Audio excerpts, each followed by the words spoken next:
Good evening, good evening, good evening, good evening.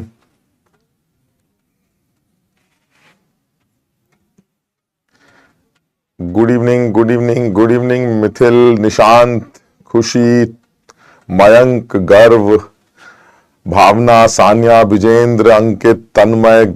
Good evening बेटा, good evening. क्या हाल है भाई सब लोगों के? Anuj, good evening Anuj. Good evening फुसफुस, गुड इवनिंग फुसफुस। Sahil, Lavanya, good evening. Ayushi, Swastik, Vivek, Tanuj, Deepak, Jitendra, Priyam, good evening बेटा, गुड इवनिंग। प्रिंसी, इकबाल, उज्जवल, रंजना, सचिन, साहिल, स्वरूप, शुभदीप, प्रिया, कुशाग्र, तनिष्क, गुड इवनिंग बेटा, गुड इवनिंग। क्या हाल है भाई सब लोगों के? तो पढ़ाई लिखाई चल रही है अच्छी तरह से, कोशिश कर रहे हो सब लोग? आप देखो लास्ट का टाइम है ना? और बिल्कुल भी आलस मत करना है ना, बिल्कुल भी ढीले मत पड़ना। मतलब अब समझ नहीं सकते तुम कि तुम इस टाइम कितने फायदे में रहोगे। कि अगर ठीक है कुछ चीजें समझ में कम आ गई या कुछ चीजें छोड़ दी आपने, या पूरी तैयारी के साथ नहीं भी एग्जाम देने जा रहे हैं, वो भी अलग है, वो भी ठीक है। लेकिन ये कि जितना भी टाइम बचा है, अगर उस टाइम को पूरी तरह से यूज कर लोगे, पूरी तरह से, तो तुम सोच भी नहीं सकते कि कितने लोगों से आगे निकल जाओगे।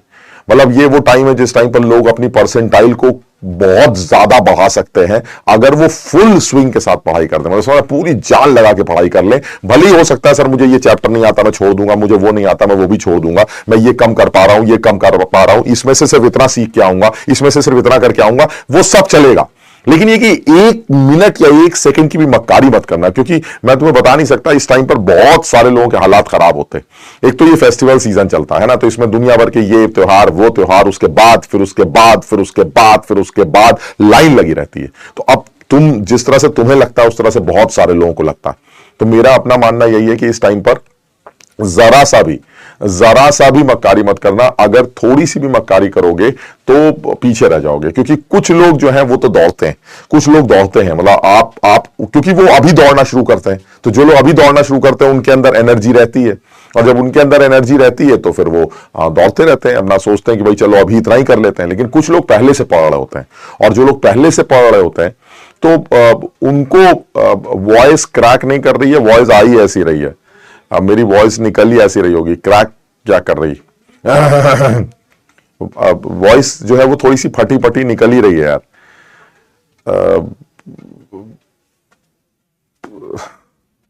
एक बार देखो यार, वॉइस ऐसी आ रही है भाई।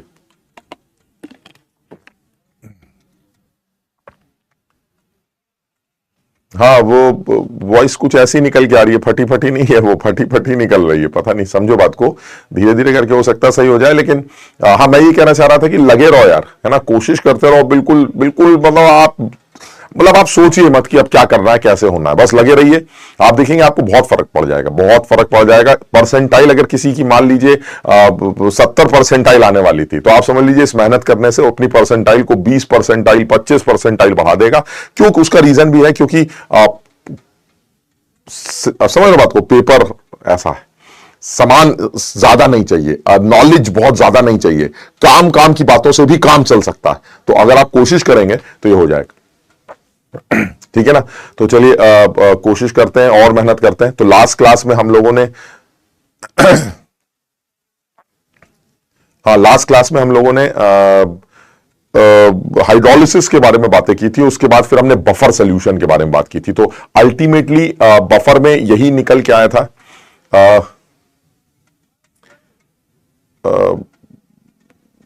आवाज ठीक है भाई? आगे पढ़ाई शुरू कर दें? हाँ पढ़ाई स्टार्ट करें? आवाज ठीक आ रही है?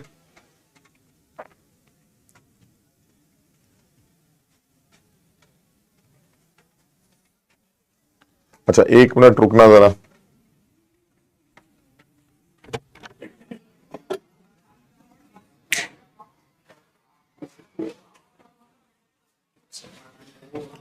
साइड में आप ही नहीं लगा?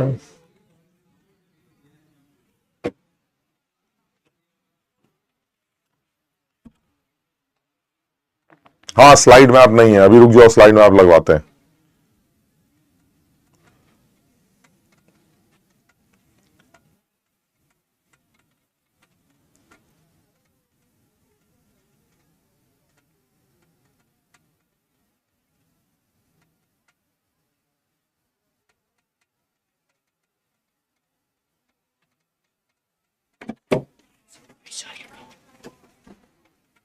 हाँ भाई, 1 मिनट रुक जाओ, अभी करते हैं बेटा, 1 मिनट रुक जाओ। और थोड़ा सा साउंड के लिए भी बोल रहे हैं, एक बार साउंड भी देख लेना। तो हम लोग ने लास्ट क्लास में बफर सॉल्यूशंस के बारे में बात की थी। अभी अभी वीडियो आ जाएगी।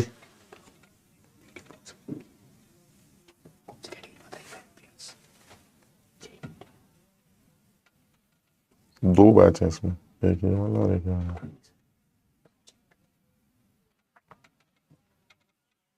हम्म।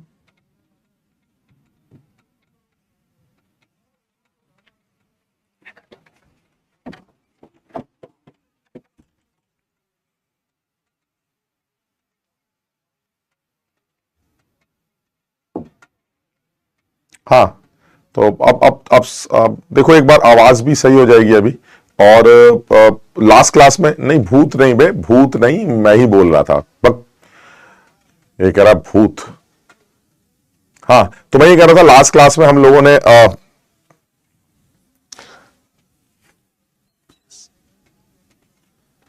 हाँ, हम लोगों ने लास्ट क्लास में बफर सॉल्यूशंस के बारे में बात की थी, इंपॉर्टेंट था।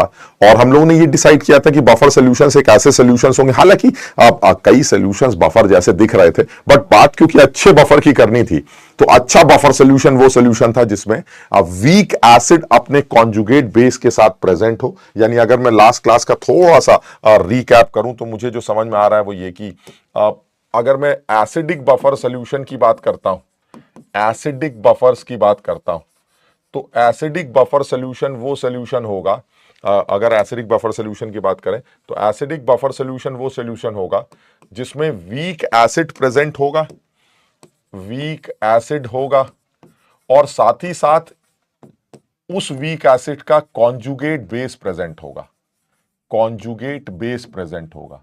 जैसे कोई भी एग्जांपल ले सकते हैं, मान लीजिए वीक एसिड एसिटिक एसिड है, और इसका कॉन्जुगेट बेस H निकलने के बाद जो बचा, दैट इज CH3CO माइनस, ये एक एसिडिक बफर है। ऐसे और भी ले सकते हैं, एक वीक एसिड HCN है, और H के निकलने के बाद जो बचा साइनाइड आयन, वो उसका कॉन्जुगेट बेस है। यानी कहने का मतलब ये हुआ कि ऐसा कोई भी सिस्टम जिसमें वीक एसिड अपने कॉन्जुगेट बेस के साथ प्रेजेंट हो, जबरदस्त, आप समझ रहे ना बात को, ये हल्के फुल्के लोग नहीं है, जबरदस्त एसिडिक बफर सॉल्यूशन माना जाता। और इसके बाद भी हम लोगों ने ये प्रूफ किया था कि इनको अच्छा एसिडिक बफर क्यों कहते हैं। और सब कुछ होने के बाद मैंने एक फॉर्मूला लिखा था जो एसिडिक बफर के लिए लिखना भी चाहिए था हमें, that is pH is equal to pKa plus log, general formula, एकदम जनरल, कॉन्जुगेट बेस की कॉन्सेंट्रेशन डिवाइडेड बाय जो वीक एसिड पड़ा हुआ है उसकी कॉन्सेंट्रेशन। ये एक जनरल फॉर्मूला था। हाँ, ये ठीक है कि ये जो आप बोलते कि कॉन्जुगेट बेस की जो कॉन्सेंट्रेशन है ये कहां से आ रही है, तो conjugate base they are coming, कहां से आ रहे हैं, मेनली कहां से आ रहे हैं, कमिंग फ्रॉम सॉल्ट, ये सॉल्ट से आ रहा है। यहां ये भी सही है, यहां तक भी ठीक है, लेकिन they are equal to the concentration of the salt. Sir बस ये डाउट है, मतलब ये ठीक है कि conjugate base they are coming from salt, ये ठीक है, क्योंकि एसिड से आने वाले कॉन्जुगेट बेस को मैंने वैसे भी इग्नोर कर दिया। लेकिन अब ये कहना ठीक नहीं है कि सर जो सॉल्ट की कॉन्सेंट्रेशन है वही कॉन्जुगेट बेस की है, क्योंकि लास्ट क्लास में बात हुई थी, ऐसा सिर्फ तभी हो सकता है जब सॉल्ट हमारा 1:1 स्टोइचियोमेट्री का सॉल्ट हो। अगर 1:1 स्टोइचियोमेट्री का सॉल्ट है तब तो ठीक है सर, जो सॉल्ट की कॉन्सेंट्रेशन होगी वही कॉन्जुगेट बेस की कॉन्सेंट्रेशन होगी। लेकिन अगर सॉल्ट 1:1 स्टोइचियोमेट्री का नहीं है, तो ऐसे में सर आपको देखना पड़ेगा। ये तो ठीक है सर कि जो भी कॉन्जुगेट बेस आएंगे वो सॉल्ट से आएंगे, लेकिन सॉल्ट से सॉल्ट के बराबर आएंगे, ये आप सॉल्ट को देखकर डिसाइड करिएगा। हो सकता है सॉल्ट X हो और कॉन्जुगेट बेस 2X निकल आए, दैट डिपेंड्स। हमें कॉन्जुगेट बेस चाहिए सर, वो सॉल्ट की कॉन्सेंट्रेशन के बराबर तभी होंगे व्हेन सॉल्ट इज 1:1, अदरवाइज ये हमेशा 1:1 नहीं होंगे। ये बात समझ में आ गई थी सबको?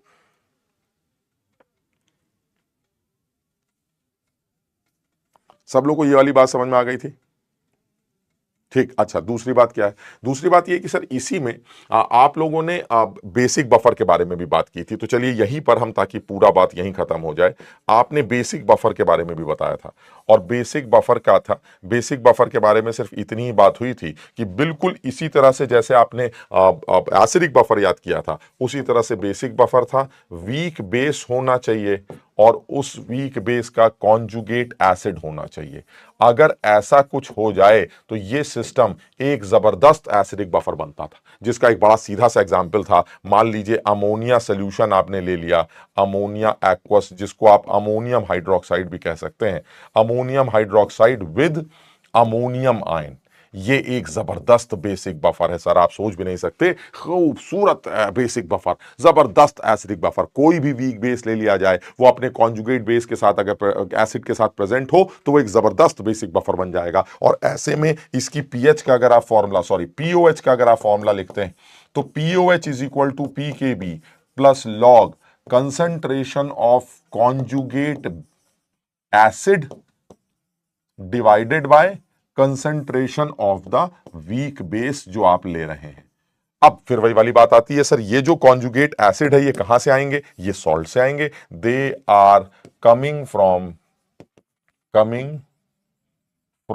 सॉल्ट। बिल्कुल सही है, हम बिल्कुल इस बात को एग्री करते हैं कि सॉल्ट से आने वाले ही होंगे ये कॉन्जुगेट बेस, बेस से आने वाले तो नेग्लिजिबल होंगे, लेकिन ये सॉल्ट के बराबर होंगे सर, ये कहना हमेशा सही नहीं है। ये सिर्फ तभी होगा जब सॉल्ट हमारा 1:1 स्टोइचियोमेट्री का। यानी ये जो दो फॉर्मूले आपने लिखे हैं, ये दोनों फॉर्मूले जनरल फॉर्मूले, दे आर जनरल, बिल्कुल जनरल।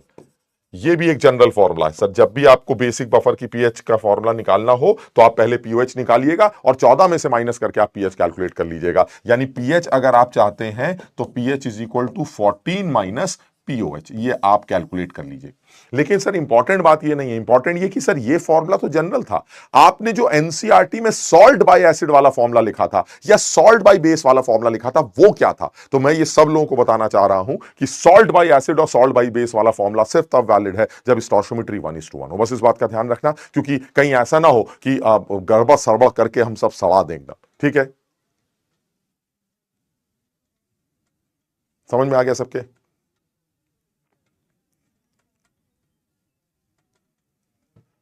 हाँ,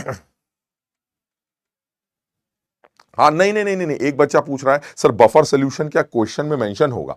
तो देखो फिर वही है, डब्बे की आवाज सुनना अगर समझ में आ गया तो मजा आ जाएगा। मैं तुम्हें आज डब्बा, एक बड़ा बड़ा सा डब्बा दिखाऊंगा जिसमें एक एक जगह उसकी आवाज सुनी जाएगी। और मैं तो कोशिश कर रहा हूं कि लास्ट टाइम पर जब हमने उस तरह का एक सवाल किया था तो गले से आवाज भी कम निकल रही थी, तो मैंने रिएक्शंस लिखते वक्त भी मक्कारी की थी, बात समझ रहे हैं। लेकिन अब मुझे ऐसा लगता है कि मुझे वो सवाल एक बार पूरी तरह से सॉल्व करके दिखाना चाहिए। इसमें इस बार मैं मक्कारी नहीं करूंगा, जितनी बार रिएक्शंस लिखने के लिए कहा जाएगा मैं उतनी बार वो रिएक्शंस लिखूंगा और तुम भी वो करके देखना, तुम्हें मजा आएगा कि यार वो डब्बे की आवाज कैसे सुनी जाती है। सवाल में कुछ नहीं बताया जाएगा, डब्बा अपने आप चिल्ला के बोलेगा अरे यार मैं तो बफर हूं, अरे यार मैं तो हाइड्रोलिसिस का केस हूं, मैं एम्फीप्रोटिक एनायन हूं, वगैरह वगैरह। ठीक है, हम उस बारे में बात करते हैं। तो ये वो बातें थी जो लास्ट क्लास में हम लोगों ने अभी डिस्कस की थी। अब जैसे लास्ट क्लास में एक आध सवाल भी तुम्हें दिए गए थे, तो अगर मैं सवालों की बात करूं तो देखिए ये एक बड़ा अच्छा सवाल है। मुझे ये सवाल बहुत अच्छा इसलिए लगता है क्योंकि ये वो सवाल है जिसने जेई के मेंस लेवल पर भी एक रास्ता खोला है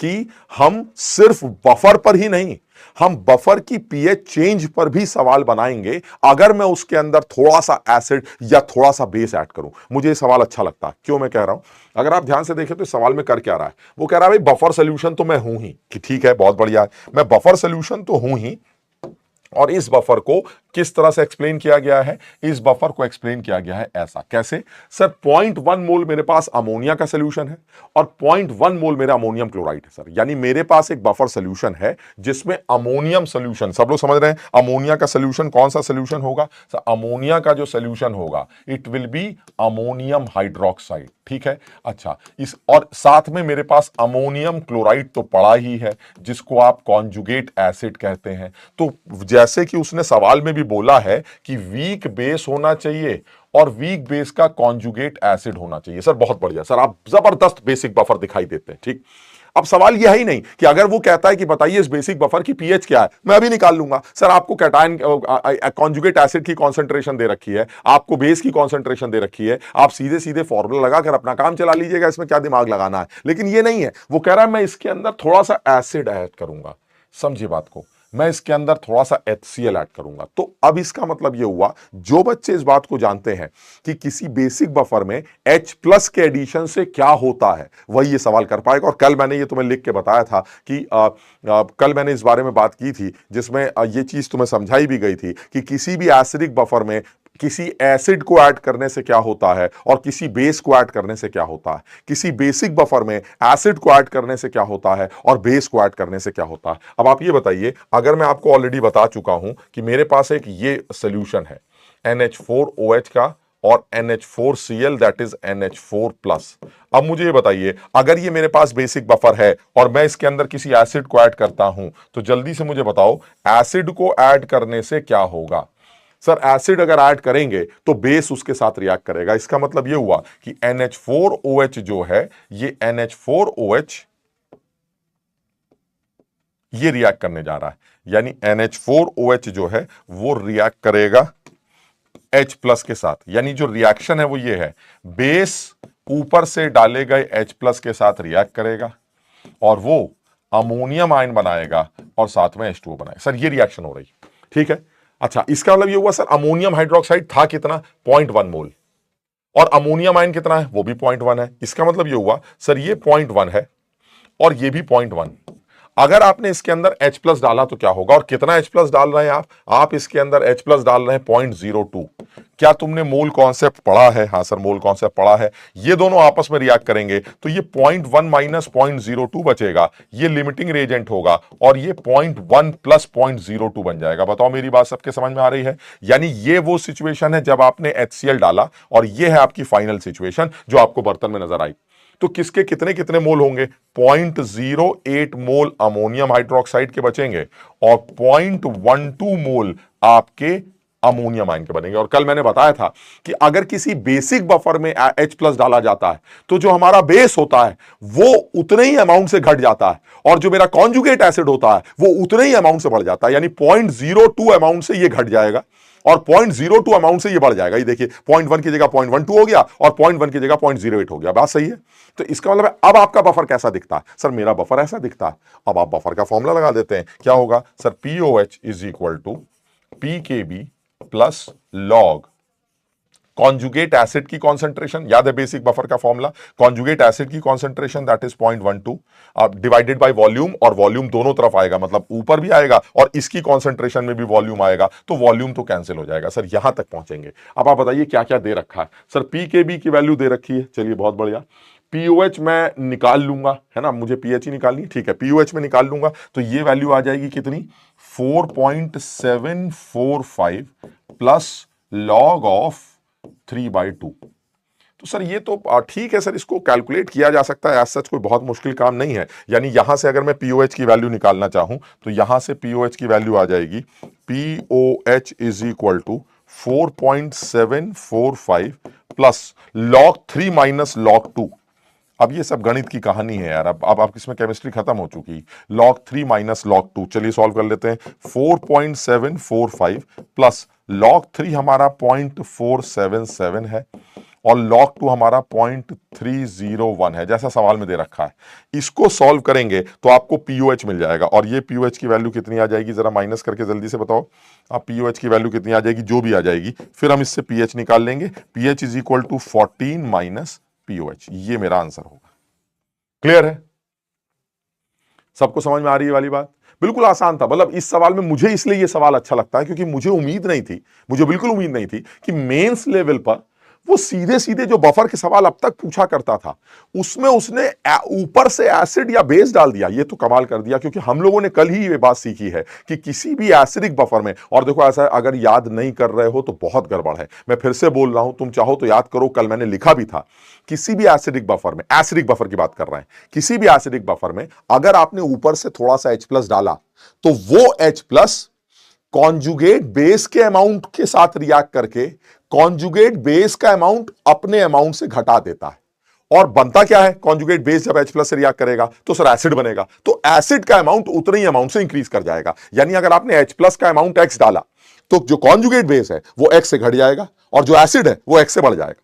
इसी तरह से बेसिक बफर में अगर आप एसिड डालते हैं तो क्या होगा, बेसिक बफर में जब आप एसिड डालते हैं तो जो बेस है उसका अमाउंट X से घट जाएगा और जो कॉन्जुगेट एसिड बना उसका अमाउंट X से बढ़ जाएगा। ये देखिए बेस का अमाउंट 0.02 से घट गया और जो हमारे पास कॉन्जुगेट एसिड है उसका अमाउंट 0.02 से बढ़ गया। ये देखिए आप, ये बात हमें ध्यान रखनी पड़ेगी और ये चीज इसलिए तुम ध्यान रख सकते हो क्योंकि मैंने प्रूफ करके भी ये दिखाया था कि एसिड और बेस डालने से ये एक जबरदस्त बफर की तरह बिहेव क्यों कर रहा था, क्योंकि कौन किससे रिएक्ट कर रहा था ये वहां पर भी दिखाया गया। तो सब लोग पहले इस बात को जरूर याद रख लें, बिल्कुल ध्यान कर लें और सब लोग इस बात को याद कर लें कि ऐसा क्यों हो रहा है। मेरे लिए ये इसलिए इंपॉर्टेंट है क्योंकि ये सवाल अगर एक बार लास्ट ईयर के शिफ्ट में आ चुका तो मेरा पूरा मानना यह है कि इस साल आने वाली शिफ्ट में वो किसी भी एसिडिक या बेसिक बफर की पीएच कैलकुलेशंस के साथ साथ उसमें पीएच में होने वाले चेंजेस को भी पूछ सकता है जब वो उसके अंदर एसिड या बेस ऐड करे। आप समझिए, ये सवाल यहां भी बन सकता है, बताइए शुरू में क्या पीएच है, सर शुरू की पीएच ये दोनों डिसाइड करेंगे, ये दोनों शुरू की पीएच इन दोनों से निकल आएगी। कितनी आएगी, सर कॉन्जुगेट एसिड जो है वो 0.1 है और जो बेस है वो भी 0.1 है, तो लॉग के अंदर का टर्म तो कैंसिल हो जाएगा 0.1/0.1, तो जो भी पीओएच आएगा वो पीओएच पीकेबी के बराबर आएगा, दैट इज 4.745। इससे पीएच निकाल लेंगे। फिर वो कह रहा है कि अगर मैं इसके अंदर HCl डालूंगा तो पीएच कितनी होगी, उस केस में पीएच आ रही है 9079, मतलब 9.079। तो इसका मतलब है अगर वो पूछता है पीएच में चेंज कितना हुआ तो शुरू वाली पीएच और बाद वाली पीएच को घटाकर आप पीएच का चेंज भी कैलकुलेट कर सकते हैं और ये तक सवाल आपसे पूछा जा सकता है। बताओ सब लोग मेरी बात समझ रहे हैं कि नहीं, सब लोग समझने की कोशिश करना। यानी सीधे सीधे बफर पर सवाल तो बनते हैं, हर साल हर शिफ्ट में बनते हैं, लेकिन क्योंकि लास्ट ईयर की इस शिफ्ट में उसने उस बने हुए बफर में थोड़ा सा H+ ऐड किया है तो हो सकता है आगे आने वाले साल में वो उसी तरह से कुछ H+ या OH- को ऐड करे। हो सकता है अगले साल जो यहां पर 0.02 H+ HCl डाला है उसकी जगह 0.02 NaOH डाल देता। अब बताइए सवाल कैसे करेंगे जब इसके अंदर 0.02 NaOH डालेंगे। सर अगर आपने इसके अंदर OH डाला तो OH जो होगा वो अमोनियम आयन से रिएक्ट करने लगेगा, NH4+ OH- से रिएक्ट करेगा, तो अब अमोनियम घटने लगेगा और बनेगा क्या, अमोनियम हाइड्रोक्साइड, तो ये बढ़ने लगेगा। अभी ये घट रहा है वो बन रहा है, फिर जब OH डालोगे तो ये घटेगा वो बनेगा। मेरी बात सब लोग समझ रहे हैं, इस बात को सब लोग ध्यान रखना। ये सवाल पूछा जा सकता है और हमसे हर हालत में किसी भी तरह का सवाल बनाया जा सकता है। सब लोग इस बात को समझने की कोशिश करो। बताओ मेरी बात समझ में आई है, ये इंपॉर्टेंट है भाई इसको, क्योंकि एक नया मतलब हालांकि सवाल नया नहीं है लेकिन जिस तरह से जेई ने पूछा है मुझे लगता है कि भाई इसको जो है एक बार इस सवाल को जरूर रिवाइज कर लेना चाहिए। तो सब लोग जो है इस सवाल को एक बार जरूर रिवाइज कर लेना क्योंकि सवाल अच्छा है, सिर्फ बफर पर नहीं, बफर में कुछ डालकर पीएच में होने वाले चेंज को ऑब्जर्व कर रहा है। ठीक है, चलिए एक सवाल और ले लेते हैं। ये भी सवाल लास्ट ईयर का सवाल है, 2022 का सवाल है और लास्ट ईयर ये पूछा भी गया है। देखिए इसमें भी बड़ा सीधा लग रहा है मेरे पास रिएक्शन। अब जैसे किसी ने मुझसे पूछा था कि सर मुझे क्या सवाल में ये दिया जाएगा कि ये बफर सोल्यूशन है ना। अब कुछ बच्चे कह रहे हैं कि मैंने बाय हार्ट इसे याद कर लिया। बेटा बहुत अच्छा है, क्योंकि तुम समझो जैसे लास्ट क्लास में भी मैंने तुम में से बहुत सारे लोगों को बोला था कि स्पैमर्स बढ़ते जा रहे हैं। हालांकि अब तुम लोग स्पैमर नहीं हो, बट तुम में से लास्ट लोग क्लास में मैंने बोला था कि स्पैमर्स बढ़ रहा है। ये सिर्फ तुम लोगों को ये दिखाने के लिए कि जो बच्चे पढ़ रहे थे अब उनमें से भी कुछ स्पैमर बन रहे हैं। क्या मतलब इस बात का, मतलब स्पैमर का मतलब ये नहीं कि तुम गाली गलौज कर रहे हो, बट समझ लो अपने अपने कंसंट्रेशन को वीक कर रहे हो, अब काम की बातों की जगह कुछ और टाइप कर रहे हो, तो समझने की कोशिश करो। अब तुम ना चाहकर भी स्पैमर की कैटेगरी में आ रहे हो। मैं ये बताना चाह रहा हूं कि जिस तरह से हम पढ़ते पढ़ते अब कुछ डेविएट हुए हैं हम में से कुछ लोग, इसी तरह से पूरे हिंदुस्तान में बहुत सारे लोग डेविएट होंगे। तुम में से अगर कुछ लोग लगे रहेंगे तो आप समझ लीजिए अपने आप आपका कंपटीशन कम होता चला जाएगा, आप अपनी परसेंटेज बढ़ा सकते हैं। समझो इस बात को, है ना। तो लेकिन मैं तो यही चाहूंगा कि भाई मेरा जो बैच है, बल्कि सारे ही बैचेस हैं, चाहे प्रयास 1 हो 2 हो 3 हो, ये बच्चे इनमें से एक भी बच्चा डेविएट ना हो। है ना, जो कर रहा था वो करता रहे, और जो नहीं कर रहा था उसके दिमाग में भी मेरी ये बातें आ जाएं कि यार लास्ट के 80 दिनों में भी कुछ किया जा सकता है, परसेंटाइल इंप्रूव की जा सकती है और बहुत अच्छी बढ़ाई जा सकती है। तो मैं तो भाई सब लोगों से यही कहना चाह रहा हूं। ठीक, बहरहाल, तो अब जैसे एक बच्चे ने अभी पूछा भी था मुझसे कि सर क्या हमें सवाल में दिया जाएगा कि ये बफर है, तो मैंने उसको जवाब क्या दिया था, दे भी सकता है, ये देखिए सर दे भी सकता है, सवाल में बोला है कि we have a buffer solution, है ना। अब ठीक है, नहीं भी दे सकता, ये देखिए, हो सकता ना दे। मैंने कहा मतलब सर देखिए ऐसा है, सवाल आपका बर्तन खुद ही डिसाइड करेगा, आपका बर्तन खुद ही डिसाइड करेगा कि वो क्या है। आपको कान लगाकर सिर्फ सुनना आना चाहिए। अगर आप बर्तन की आवाज सुन लें तो काम चल जाएगा। सर बर्तन की आवाज़ कैसे सुनी जाती है? देखो वही वाली बात आती है ना कि बर्तन की आवाज़ सुनने के लिए हमारे हम बिल्कुल पवित्र होने चाहिए, तभी मुझे उस बर्तन से आवाज़ सुनाई देगी। और वो पवित्र मन जो है तभी आएगा जब आप कुछ पढ़कर, कुछ सीखकर, कुछ बातें सुनकर और उनको याद करके गए। ठीक, तो मैंने अब सोचा कि भाई ठीक है सर, जरा बताइए, आप बड़ा बातें कर रहे हैं, आप अपना मन बताइए, आपका मन पवित्र है कि नहीं। तो मैंने कहा भाई देखिए ऐसा है, मैं बहुत सीधा साधा, बहुत सीधी सीधी बातें पढ़ के गया हूं। मैंने कोई बकवास, किसी भी तरह की कोई उल्टी सीधी बातें नहीं पढ़ी। मुझे सीधे सीधे बताइए क्या हो रहा है आपके बर्तन में। आपके बर्तन के अंदर झांक कर मुझे अपने आप एक आवाज आएगी, मैं उसको आपको सुन के बता दूंगा कैसे। वो कह रहा है कि मेरे पास एक बर्तन है जो मैं बनाने जा रहा हूं। किस तरह से? 50 ml एस्टिक एसिड को 0.1 ml और 25 ml NaOH के साथ रिएक्ट करा के। तो मैंने कहा अच्छा अच्छा, इधर से कुछ ला रहे हो, इधर से कुछ ला रहे हो और बर्तन के अंदर डाल रहे हो। सारी दुनिया जानती है, क्योंकि सब्जेक्ट केमिस्ट्री है, और जब दो लोग एक साथ गिरते हैं तो उम्मीद बनती है कि वो लोग आपस में रिएक्ट करें, अगर वो ऑपोजिट टाइप के लोग हैं। हाँ, दोनों अगर एक जैसे लोग हैं, हम भी एसिड, तुम भी एसिड, वो भी एसिड, तो अलग बात है। बट अगर एक एसिड और एक बेस है सर, उसमें कोई शक नहीं है, बातचीत होगी। तो इसका मतलब ये हुआ कि अगर आप एसिटिक एसिड लेके आ रहे हैं CH3COH, और साथ ही साथ आप ये कह रहे हैं कि दूसरी तरफ से NaOH डालूंगा, तो अब कोई ये कहे कि सर अब ये सब कैसे समझ में आएगा? तो यार ये देखो, अब इसका कोई इलाज नहीं है। वीक एसिड और बेस रिएक्ट करके सर सॉल्ट, एसिड बेस तो हमेशा सॉल्ट बनाते हैं, तो सर ये सॉल्ट बनेगा CH3COONA और साथ में पानी बन जाएगा ये। ठीक है, अच्छा अब केमिस्ट्री है तो ये तो सर बचपन से सुनते चले आ रहे हैं कि सर ये लोग आपस में रिएक्ट करेंगे, तो किसके कितने कितने मोल रिएक्ट करेंगे वो भी देख लेते हैं। तो एसिटिक एसिड जो आपने लिया है वो इतना लिया है, यानी 50 ml 0.1। अब देखो मुझे यहीं पर दिक्कत होती है बस, कुछ लोग तुम में से अभी मुंह बना लेंगे, सर 50.1 मोलर, मोल कैसे निकलेंगे? यार ये चीज मत करो यार, इससे अफसोस होता है बहुत। मोलारिटी इनटू वॉल्यूम मोल्स आते हैं, और अगर वॉल्यूम मिलीलीटर में है तो मिली मोल्स आते हैं। तो इसका मतलब ये हुआ सर, एसिटिक एसिड के मिली मोल 50 इंटू 0.1 दे रखे हैं, 50 इंटू 0.1 दैट इज 5 मिली मोल हमारे डब्बे में डाल रहे हैं आप। इसी तरह से NaOH के कितने डाल रहे हैं? 0.1 इंटू 25 NaOH के डाल रहे हैं आप, 25 इंटू 0.1 दैट इज 2.5 मिली मोल, यानी NaOH के तो 2.5 मिली मोल है, और इसके कितने हैं सर? इसके अभी बने ही नहीं है, जीरो है। अब ये दोनों आपस में रिएक्ट करेंगे, यानी इसका 5 मिलीमोल लिया, इसका 2.5 लिया है, तो ये रिएक्ट करेगा। जब ये रिएक्ट करेगा तो क्या होगा सर? आप जानते हैं लिमिटिंग रिएजेंट हमारा NaOH होगा, क्योंकि इसके मोल्स बाय स्टोइचियोमेट्रिक रेशियो छोटा है, तो 2.5 के 2.5 खत्म हो जाएंगे। तो इसके कितने बचेंगे? इसके 5 में से 2.5 खत्म हो जाएंगे, तो 5 माइनस 2.5, इसके कितने आ गए? इसके 2.5 मिलीमोल बच जाएंगे। बात समझ रहे हो? इसके 2.5 मिलीमोल बच जाएंगे, और सर क्योंकि ये लिमिटिंग है ये तो खत्म हो जाएगा। इसके कितने बनेंगे? सर मेरा एक आपका एक बनाता है, तो मेरे 2.5 आपके 2.5 बनाएंगे, तो इसके 2.5 मिलीमोल बन जाएंगे।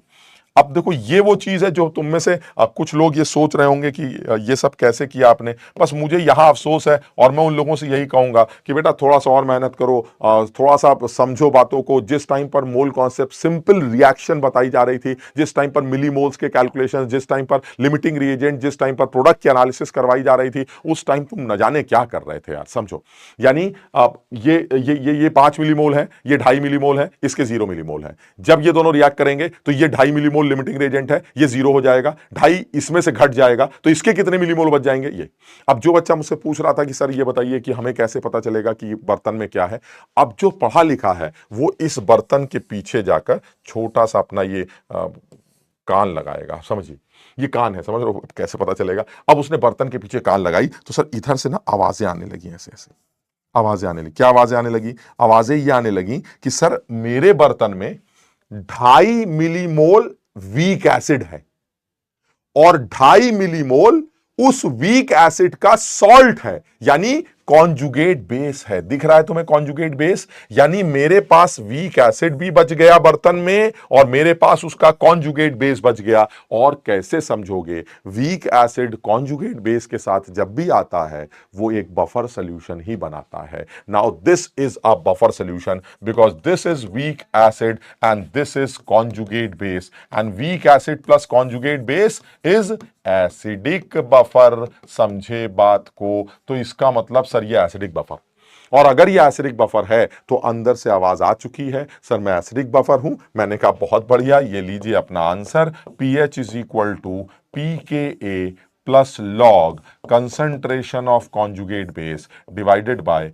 Concentration of acid. क्या मुझे pKa दे रखा है? हाँ मुझे pKa दे रखा है। So this is 4.76 plus log conjugate base की कॉन्सेंट्रेशन कितनी है सर? 2.5 मिलीमोल है और वॉल्यूम कितना है टोटल? 50 मेरे 25 आपके। लेकिन सोचो जब कंसेंट्रेशन निकालते हैं तो मोल्स बाय वॉल्यूम करते हैं, तो वॉल्यूम यहां पर भी कवर करोगे और वॉल्यूम यहां पर भी डिवाइड करोगे तो वो वॉल्यूम कैंसिल हो जाएगा। बात समझ रहे हो? तो यानी 2.5/75, 50 प्लस 25, और यहां पर क्या आ जाएगा 2.5, चलो मैं लिख ही देता हूं, 2.5/75 डिवाइडेड बाई वो कितना बच गया 2.5/75। उसकी भी तो वॉल्यूम से डिवाइड करोगे। अगर कंसंट्रेशन चाहिए तो मोल्स बाय वॉल्यूम, वॉल्यूम कितना है बर्तन का सर 50 ये और 25 ये 75, तो सर वॉल्यूम की जरूरत ही नहीं ना, क्योंकि दोनों जगहों पर कंसंट्रेशन निकालनी है। तो ये 75 तो वैसे भी कैंसिल होने वाला है और 2.5 से 2.5 कैंसिल होने वाला है, तो सर ये log 1 आएगा और log 1 0 होता है। इसका मतलब सीधे सीधे पीएच क्या आ गई 4.76। खत्म हो गया सवाल, यानी पीएच आ गई 4.76। लेकिन अगर मैं इसको सही से लिखता हूं तो ये 476 होना चाहिए, यानी 476 इंटू 10⁻², दैट इज 4.76। कितना आसान।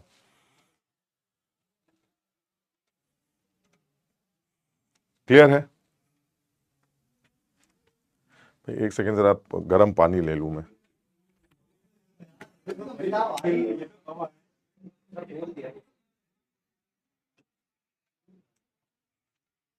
क्लियर है? समझ में आ गया सबके?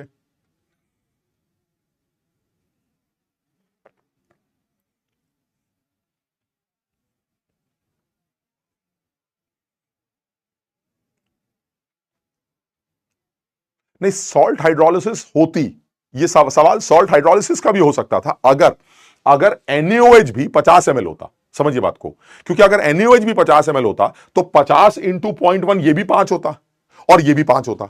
अब ये दोनों लोग खत्म हो जाते तो सिर्फ क्या बचता सॉल्ट, और ये सॉल्ट कौन सा सॉल्ट है वीक एसिड वाला। तो सर एनायनिक हाइड्रोलिसिस का फॉर्मूला लगाकर पीएच निकाल लेते। बर्तन सब बोलता है, बस तुम्हें सुनना आना चाहिए, कुछ दिक्कत नहीं है इसमें।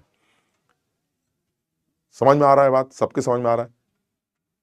हाँ अब और अभी और करते हैं, अभी और करते हैं, ठीक इसी टाइप का सवाल अब मैं अपनी लैंग्वेज में कराता हूं। बस मैं एक टॉपिक जरा सा और पढ़ा लूं और वो टॉपिक बड़ा आसान है। एंड लीजिए ये एक और सवाल आ गया, चलिए एक और सवाल कर लेते हैं। वैसे तो मैं नहीं करना चाह रहा हूं, ये तुम ही कर लो, है ना, बल्कि इस पे पोल लगा देते हैं। नहीं सवाल लेकिन अच्छा है, सवाल इसलिए अच्छा है क्योंकि मैं ये चीज देखना चाह रहा था कि तुम्हें याद है कि नहीं। अच्छा ये है कि मैंने इस बार ये दे रखा है, समझिए बात को, और बातें की जा रही हैं वीक एसिड की और कॉन्जुगेट बेस की। This is X minus which is conjugate base and this is HX which is weak acid. तो सर ये तो क्लियर हो गया, दिस इज एसिडिक बफर।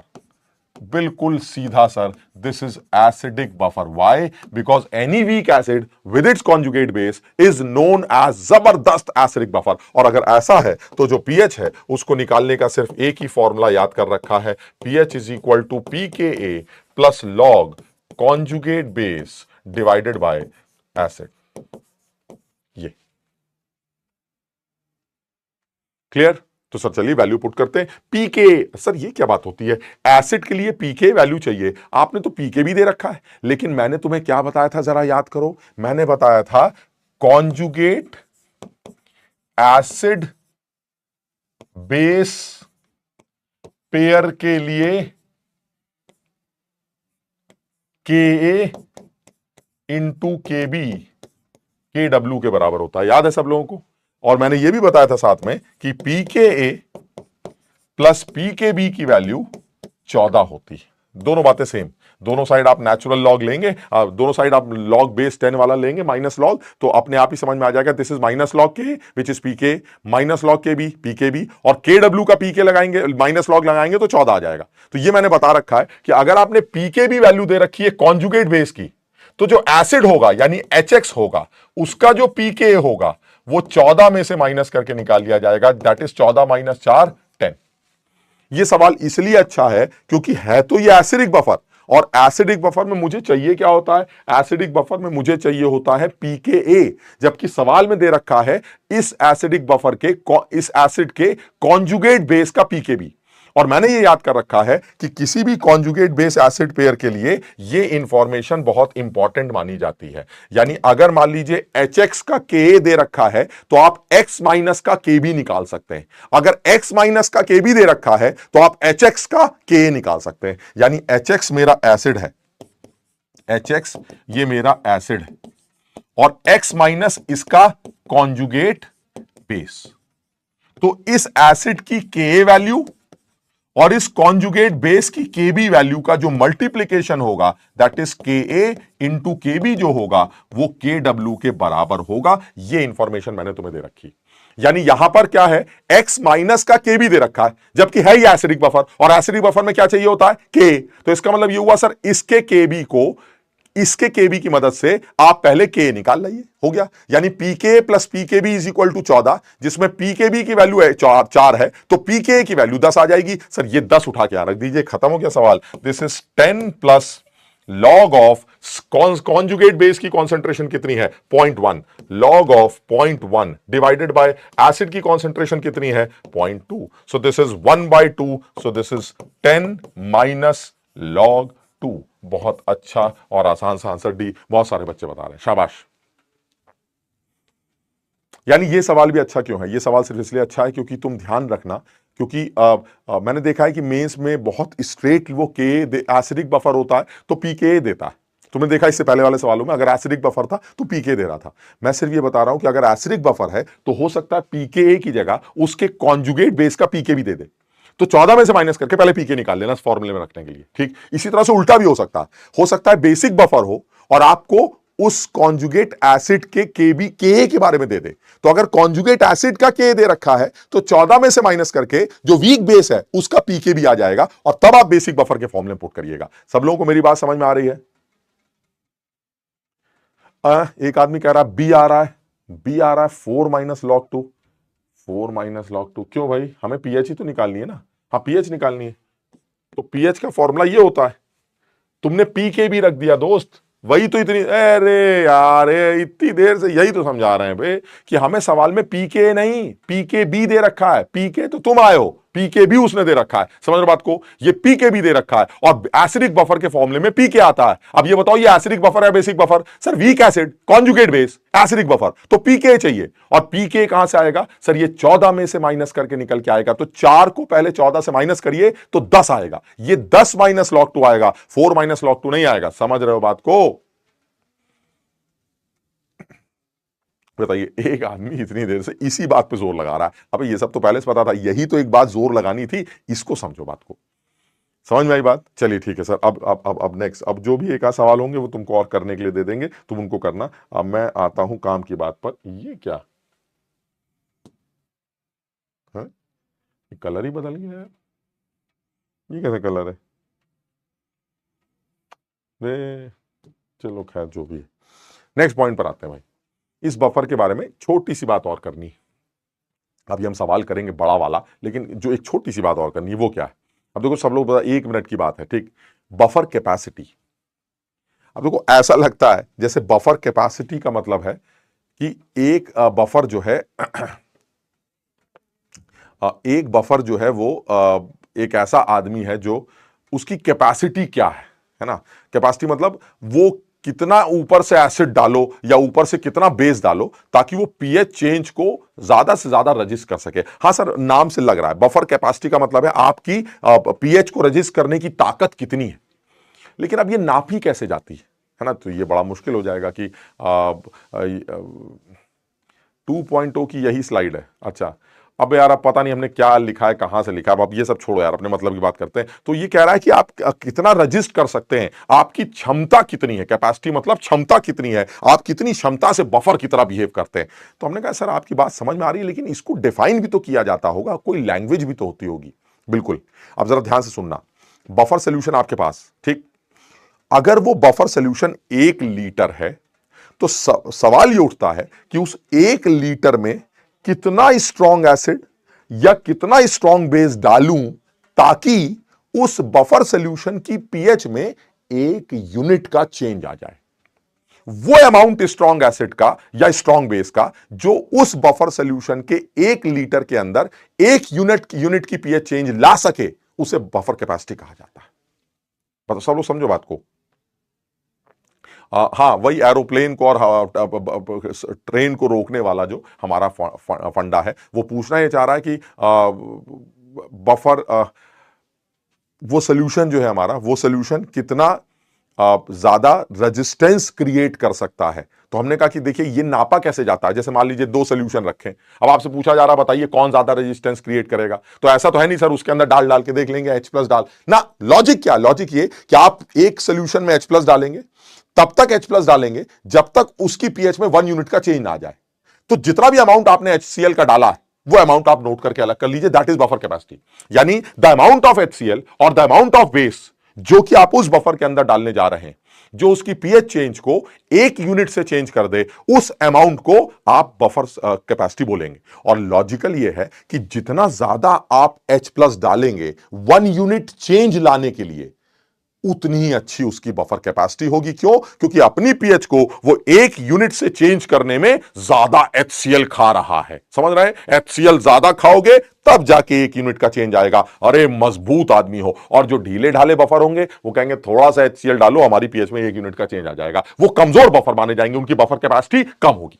मेरी बात सब लोग समझ रहे हैं? यानी डेफिनेशन भी बड़ी क्लियर है। It is defined as the number of moles of strong acid और strong base added to 1 liter of the buffer solution to change its pH by 1 unit. ये इंपॉर्टेंट, 1 यूनिट से पीएच, यानी मान लीजिए मेरे बफर की pH 4 है, अगर आप इसके अंदर एसिड डालेंगे तो कितना एसिड डालूं 1 लीटर बफर के अंदर ताकि इसकी पीएच 4 से घटकर 3 हो जाए। तो जितना भी आपने एसिड डाला, that is my buffer solution, that is my buffer capacity. तो मैंने कहा ठीक है, बात समझ लेते हैं। सर ये बताइए ये बफर कैपेसिटी डिफाइन कैसे की जाएगी? तो देखिए आसान है, बफर कैपेसिटी को डिफाइन भी किया जा सकता। अगर मैं इस बफर कैपेसिटी को डिफाइन करना चाहता हूं तो इसको डिफाइन करने के लिए यह कहा गया है कि ऐसे मान लेते हैं, लेट अ बफर, एक बफर सोल्यूशन डिफाइन करते हैं। Let a buffer solution containing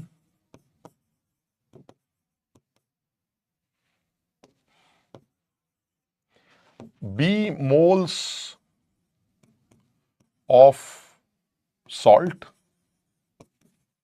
and A moles of acid।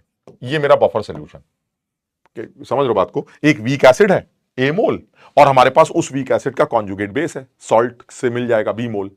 तो वो कह रहा है कि भाई ये मेरा बफर है। अब बफर कैपेसिटी कैसे डिफाइन करेंगे? सबसे पहले तो ये बताइए कि इसके अंदर अगर मैं पीएच कैलकुलेट करना चाहता हूं इस बफर की, तो पीएच क्या निकल के आएगी? तो इसकी पीएच आएगी pH is equal to pK plus log concentration of conjugate base divided by concentration of acid. Conjugate base कितना है सर? अभी तो आपने कुछ डाला ही नहीं है, तो pH is equal to pK, conjugate base आपको सॉल्ट से मिल जाएंगे, that is B, divided by acid हो गया हमारा ए। क्लियर है? यानी मेरा जो बफर है उसकी पीएच ये दे रखी है, ये वो पीएच है जो मैंने अपने बफर की डिफाइन की है। This is the pH of my given buffer solution. ठीक, अब वो क्या कह रहा है? वो कह रहा है कि भाई ये बताइए इसकी कैपेसिटी कैसे निकालेंगे, ये जो बफर आपके पास है इसकी कैपेसिटी कैसे निकालेंगे? तो मैंने कहा अभी चेक कर लेते हैं। इसके अंदर आप कुछ एसिड डाल दीजिए, H+ आपने या HCl आपने मान लीजिए X मोल डाल दिए। अब बताइए अब क्या होगा? तो मैंने कहा कि ठीक है, अब मैं इसके अंदर X मोल अगर HCl डालता हूं तो अब मैंने याद किया है, समझो बात को, हाँ 1:1 सॉल्ट के लिए डिफाइन कर रहा है। तो अब मैंने ये याद किया है क्या कि सर ये जो X एसिड, ये एसिड कॉन्जुगेट बेस से रिएक्ट करेगा। याद है? अगर ये कॉन्जुगेट बेस से रिएक्ट करता है तो कॉन्जुगेट बेस का अमाउंट x से कम हो जाएगा और बनेगा क्या, एसिड। तो एसिड का अमाउंट जो है वो x से बढ़ जाएगा। यानी अगर मैं इसके अंदर HClX ऐड करता हूं तो पीएच क्या निकल के आएगी, जरा सोच के बताना भाई। तो जो नई पीएच निकल के आएगी, देखते हैं किसके क्या समझ में आया। जो नई पीएच निकल के आएगी वो आएगी pK प्लस लॉग, जो हमारा कॉन्जुगेट बेस है वो x अमाउंट से घट जाएगा और जो मेरा एसिड है वो x अमाउंट से बढ़ जाएगा। बताओ कितने लोगों को ये बात समझ में आई। देखते हैं किस किस के बात समझ में आ रही। सब लोग इसको समझने की कोशिश करो मैंने क्या किया।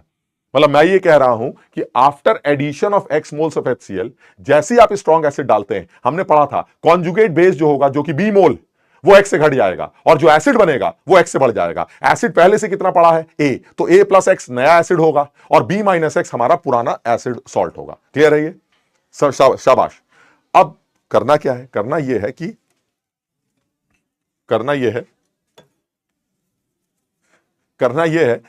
ये जो मेरा नया पीएच निकल के आ रहा है, इन दोनों में पीएच के डिफरेंस को कैलकुलेट करता हूं मैं।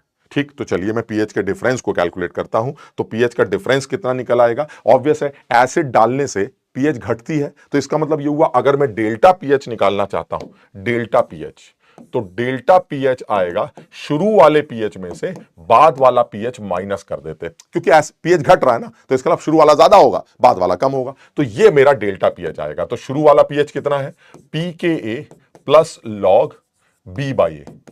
फिर बाद वाला कितना है, जब तुमने इसके अंदर एसिड डाला तो अब हमारा आ रहा है pKa plus log B minus x upon A plus x. अब ये मेरी पीएच है। सो डेल्टा पीएच की वैल्यू कितनी आ गई, डेल्टा पीएच की वैल्यू आ गई, pK कैंसिल हो जाएगा और ये आ जाएगा log of B by A minus log of B minus x upon A plus x. Sir ये आ जाएगा, समझिए ये डेल्टा पीएच। तो मैंने कहा भाई ठीक है, पीएच में चेंज ये आ रहा है, इससे क्या पता चलता है। कह रहे हैं देखिए अगर आपको बफर कैपेसिटी निकालनी है तो इस पूरे एक्सप्रेशन को x के रेस्पेक्ट में डिफरेंशिएट कर दीजिए, यानी d delta pH upon dx। इस पूरे एक्सप्रेशन को x के रेस्पेक्ट में डिफरेंशिएट कर दीजिए। चलिए कर देंगे। जो भी वैल्यू निकल के आएगी, मैं इसको सिंपल फॉर्म में रखता हूं, जो भी वैल्यू निकल के आएगी अगर मैं उसको उल्टा कर दूं, बस देखना जरा, d delta pH, this is my buffer capacity, this is my buffer capacity, ये है मेरी बफर कैपेसिटी। क्यों? क्योंकि कितना अमाउंट x का डालूं यानी एसिड का डालूं ताकि चेंज इन पीएच वो 1 यूनिट आए, यानी d डेल्टा पीएच अगर 1 होगा तो dx will be buffer capacity. मेरी बात समझ रहे हो? यानी डिफरेंशिएट करोगे x के रेस्पेक्ट में, तुम सब गणित के स्टूडेंट हो, इसको आसानी से डिफरेंशिएट कर सकते हो। डिफरेंशिएट करने के बाद जो उल्टी वैल्यू आएगी that is my buffer capacity, समझो।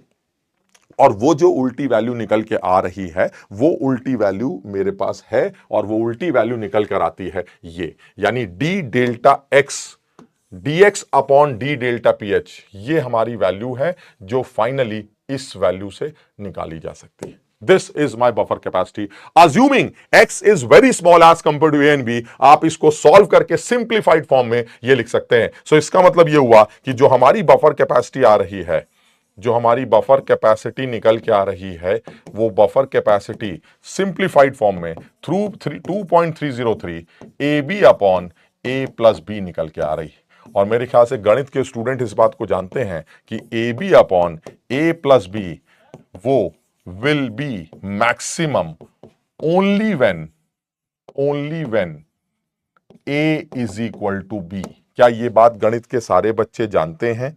समझो बात को, क्या ये बात सब लोगों को समझ में आ रही है? यानी A B upon A plus B ये मैक्सिमम कब आएगा? Sir A B upon A plus B maximum तब आएगा जब ए और बी आपस में बराबर होंगे। यानी बफर कैपेसिटी मैक्सिमम तब निकल के आती है जब कॉन्जुगेट बेस और एसिड बराबर होते हैं, जब कॉन्जुगेट एसिड और बेस बराबर होते हैं, अगर बेसिक बफर की बात कर रहे हैं। यानी सबसे अच्छा बफर वो है जब ए और बी आपस में बराबर हो, यानी एक ऐसा सॉल्यूशन जिसमें कॉन्जुगेट पार्ट और उसका वीक एसिड वाला पार्ट या कॉन्जुगेट एसिड वाला पार्ट और उसके वीक बेस वाला पार्ट वो आपस में बराबर होते हैं। वो मैक्सिमम कैपेसिटी का बफर शो करता है। लेकिन अगर आपको फिर भी बफर कैपेसिटी कैलकुलेट करनी हो जिसमें ए बी बराबर नहीं है, तो आप इस फॉर्मूले का इस्तेमाल करेंगे और इस फॉर्मूले से आप बफर कैपेसिटी कैलकुलेट करेंगे। तो मेरा मानना यह है कि dx upon d delta pH is buffer capacity.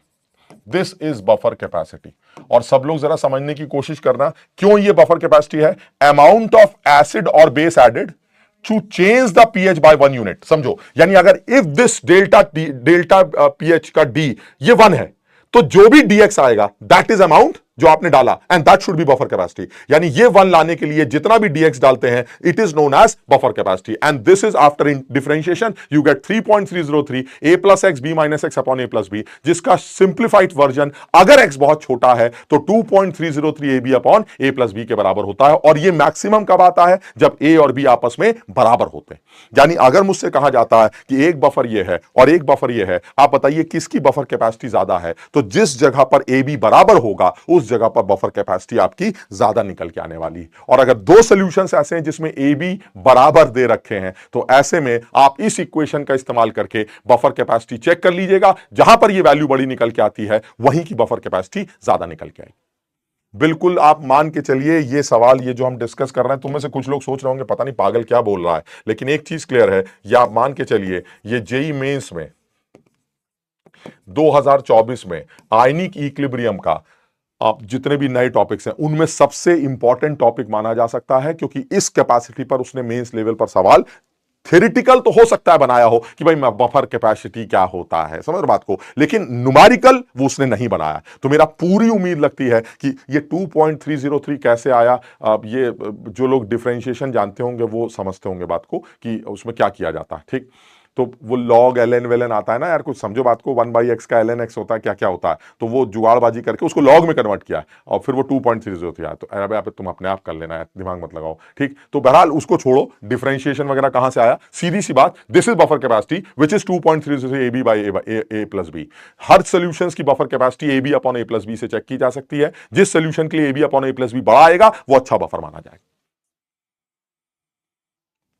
समझ में आया? यानी यहां पर मैं चाहूं तो एक लाइन और लिख सकता हूं, जब इतनी बातें लिखी हैं तो ये एक पॉइंट हो गया कि buffer capacity will be maximum,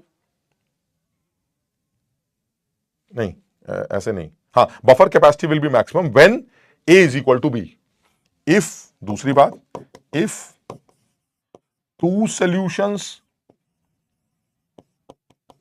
having A बराबर B, then more the value of AB upon A plus B more will be buffer capacity।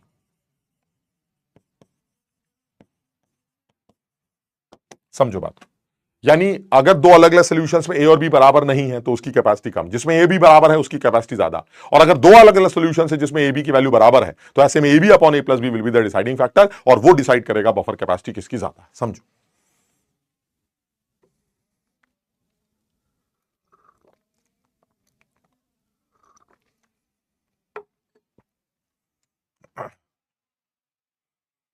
Clear है?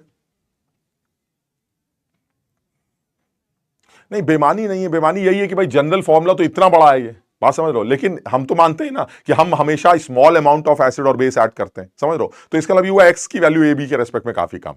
तो ऐसे में आप नेग्लेक्ट करके एक जनरल फॉर्मूला याद कर सकते हैं, दैट बफर कैपेसिटी इज ये, इसको आप सब लोग याद कर सकते हैं। मेरा मानना तो ये है कि तुम्हारे लेवल पर हम इस फॉर्मूले को लर्न कर लेते हैं कि अगर मुझे बफर कैपेसिटी निकालनी हो तो मैं 2.303 A B by A plus B से कैलकुलेट कर लूंगा। ठीक है, जैसे ये ले लेते हैं, ये सवाल मान लीजिए मेंस के पेपर में आ गया, मुझे तो बड़ा अच्छा लगता है जेई मेंस में अगर आ गया तो बहुत सारे बच्चे मस्त हो जाएंगे। क्यों?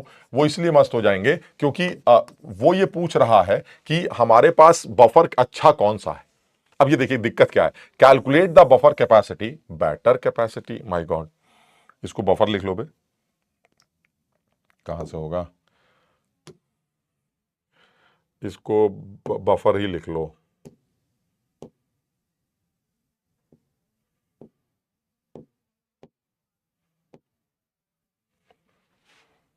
है ना, तो इसको बफर लिख लेते हैं,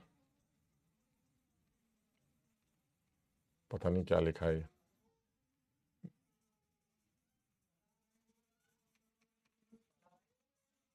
हाँ, तो इसको बफर लिख लेते हैं।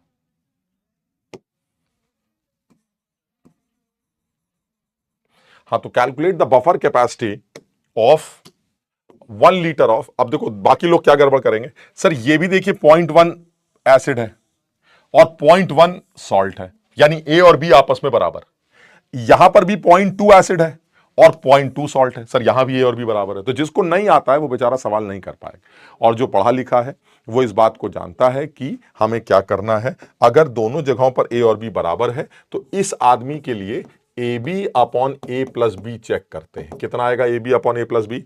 ए आएगा 0.1 इंटू 0.1 अपॉन 0.1 प्लस 0.1, और इसके लिए भी A B upon A plus B check करेंगे और वो आएगा 0.2 इंटू 0.2 अपॉन 0.2 प्लस 0.2, और मुझे लगता है सोचने की जरूरत नहीं है, ये वैल्यू इस वैल्यू से बड़ी आएगी। So the second will be a better buffer. Clear?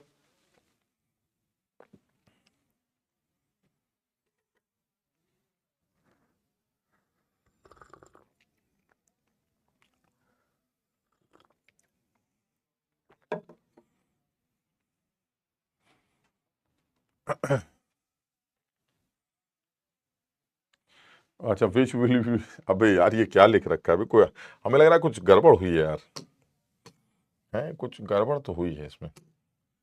Which will you B है,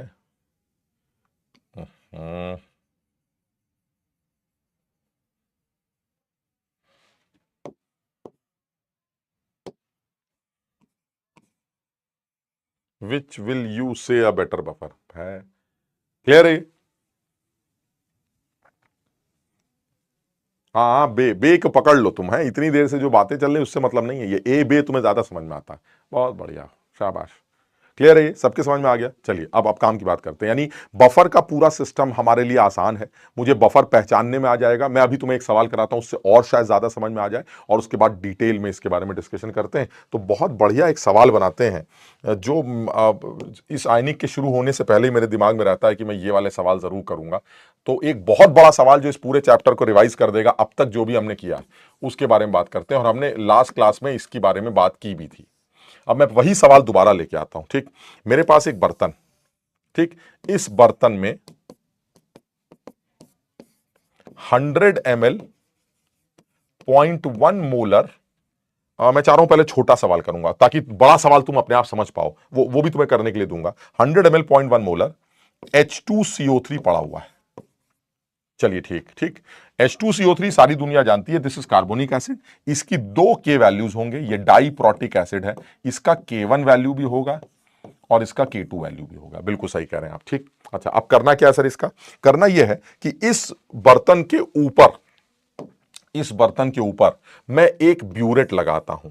ठीक, ये मेरा ब्यूरेट है, और इस ब्यूरेट में मैंने एक ऐसा आदमी भर दिया है जो इस बर्तन के अंदर पड़े आदमी से रिएक्ट करेगा। तो ऑब्वियसली दिस इज एसिड, तो मैंने इसके अंदर 0.1 मोलर NaOH भर दिया, इसे समझाने के लिए। ठीक ठीक, ये सीन, ये हमारा अरेंजमेंट है जो शुरू होने जा रहा है। मैं इस सवाल को लैंग्वेज के फॉर्म में भी लिख सकता था, and this is simple acid based titration. ठीक, जिसे सिंपल टाइट्रेशन कह सकते हैं, हमने पढ़ा भी था, जब दो लोग सीधे सीधे आपस में रिएक्ट कर रहे हो तो दिस इज सिंपल टाइट्रेशन, ये आपस में दोनों लोग रिएक्ट कर रहे हैं। ठीक, अब वो कह रहा है भाई ये बताइए, एक डाई प्रोटिक एसिड पड़ा हुआ है और इस डाई प्रोटिक एसिड के ऊपर आप बेस डाल रहे हैं। तो मैंने कहा कि आप जानना क्या चाहते हैं? तो उसने कहा जो जानना ये चाहते हैं कि what will be the pH, what will be the pH of the resulting solution on addition of NaOH, पहला पार्ट 50 ml। नहीं, पहले तो हम कुछ डालेंगे नहीं, पहले तो 0 ml ले लेते हैं। पहला पार्ट 0 ml। एक एक करके अब एक एक सवाल को, एक एक पन्ने में एक एक सवाल करेंगे, एक एक स्लाइड के ऊपर एक एक सवाल करेंगे। ठीक, वो कह क्या रहा है कि मुझे आप पीएच में चेंज बताइए क्या होगा, पीएच में चेंज बताइए क्या होगा अगर मैं ऊपर से NaOH डालूं 0 ml। तो मैंने कहा कि भाई तो आप जो है इस बर्तन में क्या लेके आए थे ताकि मैं पहचान सकूं कि भाई पीएच क्या होगी। तो अब आप सब लोग सबसे पहले सोच के बताइए कि ये जो सॉल्यूशन है, इस सोल्यूशन में अगर आपने 0 ml NaOH डाला तो ये बर्तन कान लगाने के बाद क्या बोलेगा? तो वही है सर, कान लगा के सुनना है, तो हमने कान लगा के सुनने की कोशिश करते हैं। आप क्या कहेगा ये कान लगाने वाले? तो जब मैं इसके अंदर कान लगाऊंगा तो मेरा जो बर्तन है वो कहेगा देखिए ऐसा है, मैं तो अभी कुछ हो ही नहीं रहा, ऊपर से तो कोई आया नहीं, तो मैं जो हूं एसिड हूं सर, देख लीजिए मैं एक एसिड हूं। तो मैंने कहा कि भाई कौन सा एसिड हो? तो बर्तन से आवाज आई कि मैं एक डाइप्रोटिक एसिड हूं। तो अब जो बच्चा पढ़ा है वो इस बात को समझेगा कि अगर ये डाइप्रोटिक एसिड है तो डाइप्रोटिक एसिड एक ऐसा एसिड होता है, मैं अब बिल्कुल डिटेल में ये सवाल पूरा करूंगा।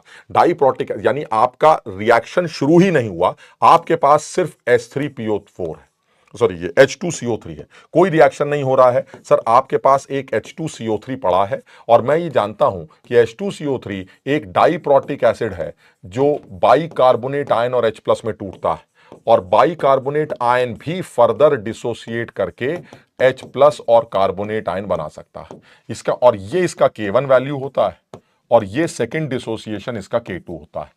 अब अगर तुम्हें जरा सा भी मेरी बात याद आ रही हो तो मैंने बताया था कि ये H+ क्योंकि K1 की वजह से निकले हैं और K1 K2 से बड़ा है तो ये H+ इस H+ को डरा धमकाकर पीछे भेज देते थे। यानी ये तो क्लियर हो गया कि सेकंड इक्विलिब्रियम बर्बाद हो गया क्योंकि K2 ऐसे ही छोटा है और ऊपर वाले H+ नीचे वाले कमजोर H+ को बर्बाद कर देंगे। तो जो भी H+ होंगे सर वो सारे के सारे H+ वो फर्स्ट डिसोसिएशन से निकल के आएंगे, that means the deciding factor will be K1। तो सर बात ही खत्म हो गई। इस डाइप्रोटिक एसिड की जो H+ कंसंट्रेशन है वो अंडर रूट KC से निकल के आती थी एंड दिस KC में K1 आएगा, so pH will be minus log under root of K1C।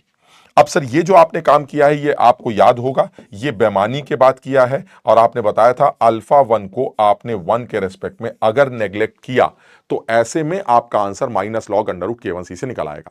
वैसे मैंने ये भी बताया था अगर एडवांस लेवल का सवाल होता तो मुझे एक बार कोने में जाके अल्फा 1 की वैल्यू अंडर रूट K1/C से निकाल लेनी चाहिए थी, याद है K1/C से निकाल लेनी चाहिए थी, और अगर वो वैल्यू 0.1 से छोटी आ रही तब तो बल्ले बल्ले हो गया, और अगर खुदा ना खास्ता बहुत ही किस्मत खराब हुई तो वो 0.1 के बराबर या उससे बड़ी या एब्सर्ड आ सकती है। तो ऐसे में आपको पूरी क्वाड्रेटिक इक्वेशन जो K1 की बनेगी सब मैंने करा रखा है, तुम देखना डाइप्रोटिक एसिड के अंदर वो काम करना पड़ेगा। लेकिन मुझे उम्मीद बिल्कुल नहीं लगती कि ऐसा कभी होगा, इसलिए बिल्कुल सीधा है कि जब आपने 0 ml डाला यानी कुछ नहीं डाला उस टाइम के आपके बर्तन में सिर्फ एक डाइप्रोटिक एसिड है और डाइप्रोटिक एसिड की pH K1 डिसाइड करता है और हमने फॉर्मूला वीक एसिड का याद कर रखा है minus log under root K1C। आप सीधे K1 को पुट करके अपना काम चला लेंगे और C की वैल्यू ऑलरेडी आपको 0.1 दे रखी, यानी यहां पर जो C रखा जाएगा वो 0.1 होगा और K1 आपको सवाल में ऑलरेडी दे रखा है।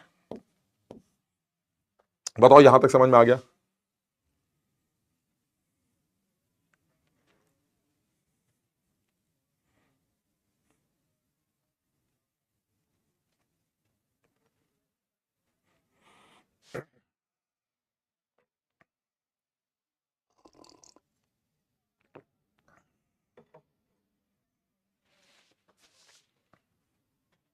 अपने आप ब्रेक कैसे करें? मतलब एक्वस सोल्यूशन है तो पानी तो इनको तोड़ेगा ही ना बेटा, और फिर कॉमन आयन की वजह से बर्बाद हो जाएगा।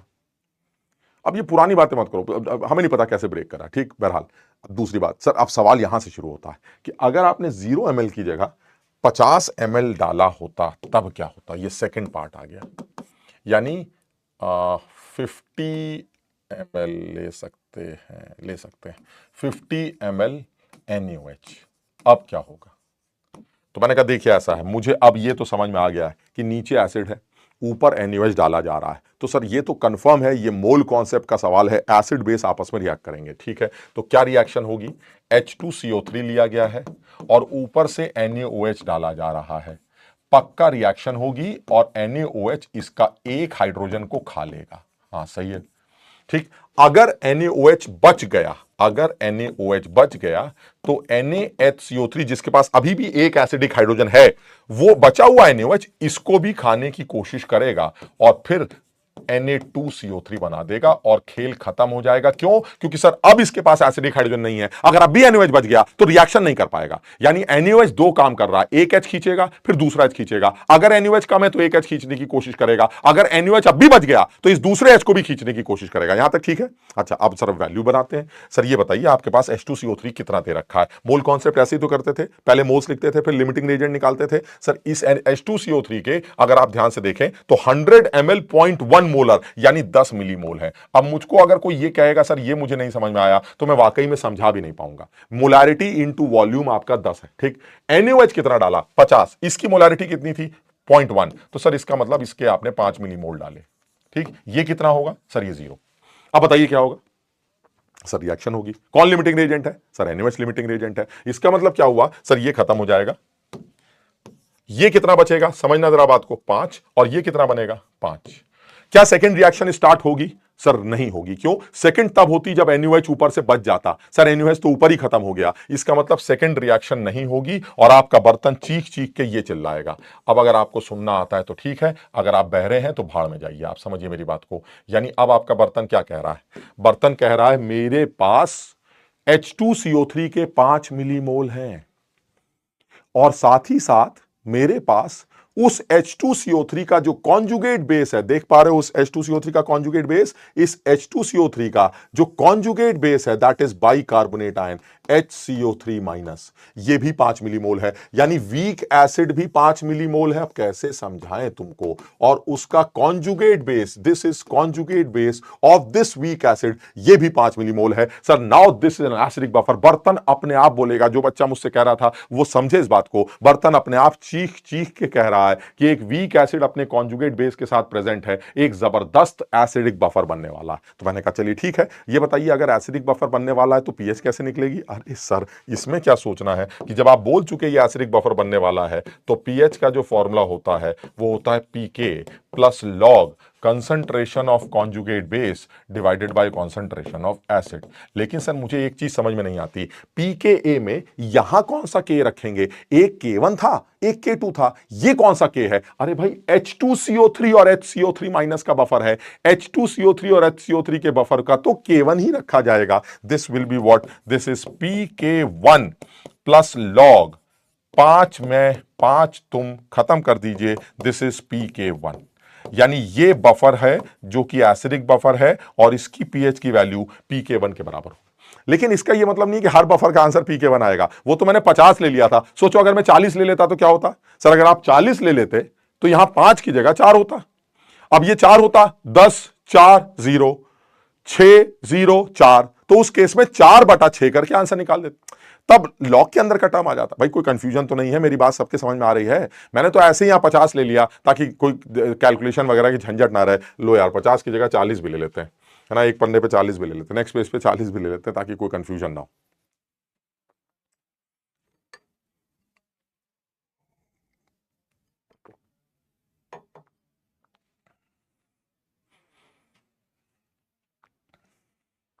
क्लियर है ना? मैंने सिर्फ 50 ले लिया ताकि थोड़ा सीधा सा लगे। मैंने गलती कर दी, मुझे 40 ही ले लेना चाहिए था, क्योंकि किसी बच्चे के दिमाग में नहीं आए कि आंसर हमेशा PK1 आता है।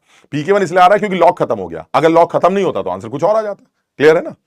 समझ में आ गया? चलिए, एक साहब पूछ रहे दूसरी रिएक्शन क्यों नहीं हुई?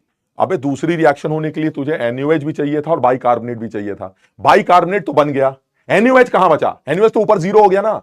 तो जब NaOH बचा ही नहीं तो रिएक्शन कैसे होगी? गजब लल्लू आदमी हो। समझ लो बात को? तो सिर्फ एक ही रिएक्शन चल रही है, ये वाली। चलिए ठीक है, और ये रिएक्शन नहीं हो रही है। अच्छा, अब एक और काम करते हैं सर, अब हम तीसरा केस बनाते हैं। तीसरा केस क्या है? तीसरा केस में हम फिर से NaOH डालेंगे, लेकिन इस बार NaOH का अमाउंट बढ़ा देते हैं, 100 ml NaOH डाल देते हैं, 100 ml NaOH। अब क्या होगा? तो हमने कहा सर होगा क्या, ऊपर से NaOH नीचे गिरेगा तो रिएक्शन होगी, और क्या होगा? तो रिएक्शन कर लेते हैं। रिएक्शन क्या हो रही है? H2CO3 NaOH के साथ रिएक्ट कर रहा है, पहले एक H खाएगा तो NaHCO3 बनाएगा। अगर NaOH बच गया तो NaOH बचा हुआ बने हुए NaHCO3 से दोबारा रिएक्ट करेगा और दोबारा रिएक्ट करके Na2CO3 बनाएगा। अब बताइए क्या चल रहा है? तो चलना क्या है? बहुत आसान है, देख लीजिए आप। इसके 10 मिलीमोल थे, इस बार इसके भी 10 हैं और इसके 0 हैं। ये भी खत्म, ये भी खत्म, ये 10 बनेगा। क्या दूसरी रिएक्शन चलेगी? नहीं चल पाएगी। क्यों नहीं चल पाएगी? दूसरी रिएक्शन क्यों नहीं चल पाएगी? दूसरी रिएक्शन इसलिए नहीं चल पाएगी क्योंकि NaOH है ही नहीं सर। क्यों नहीं है सर? खत्म हो गया। तो इसका मतलब सिर्फ फर्स्ट रिएक्शन से काम चलेगा। अब आपके बर्तन में कौन कौन है? सर मेरे बर्तन में अब ये तीनों लोग हैं। अब आप देख लीजिए, अगर आपको दिखाई देता है तो बहुत बढ़िया, नहीं दिखाई देता तो बहुत बढ़िया।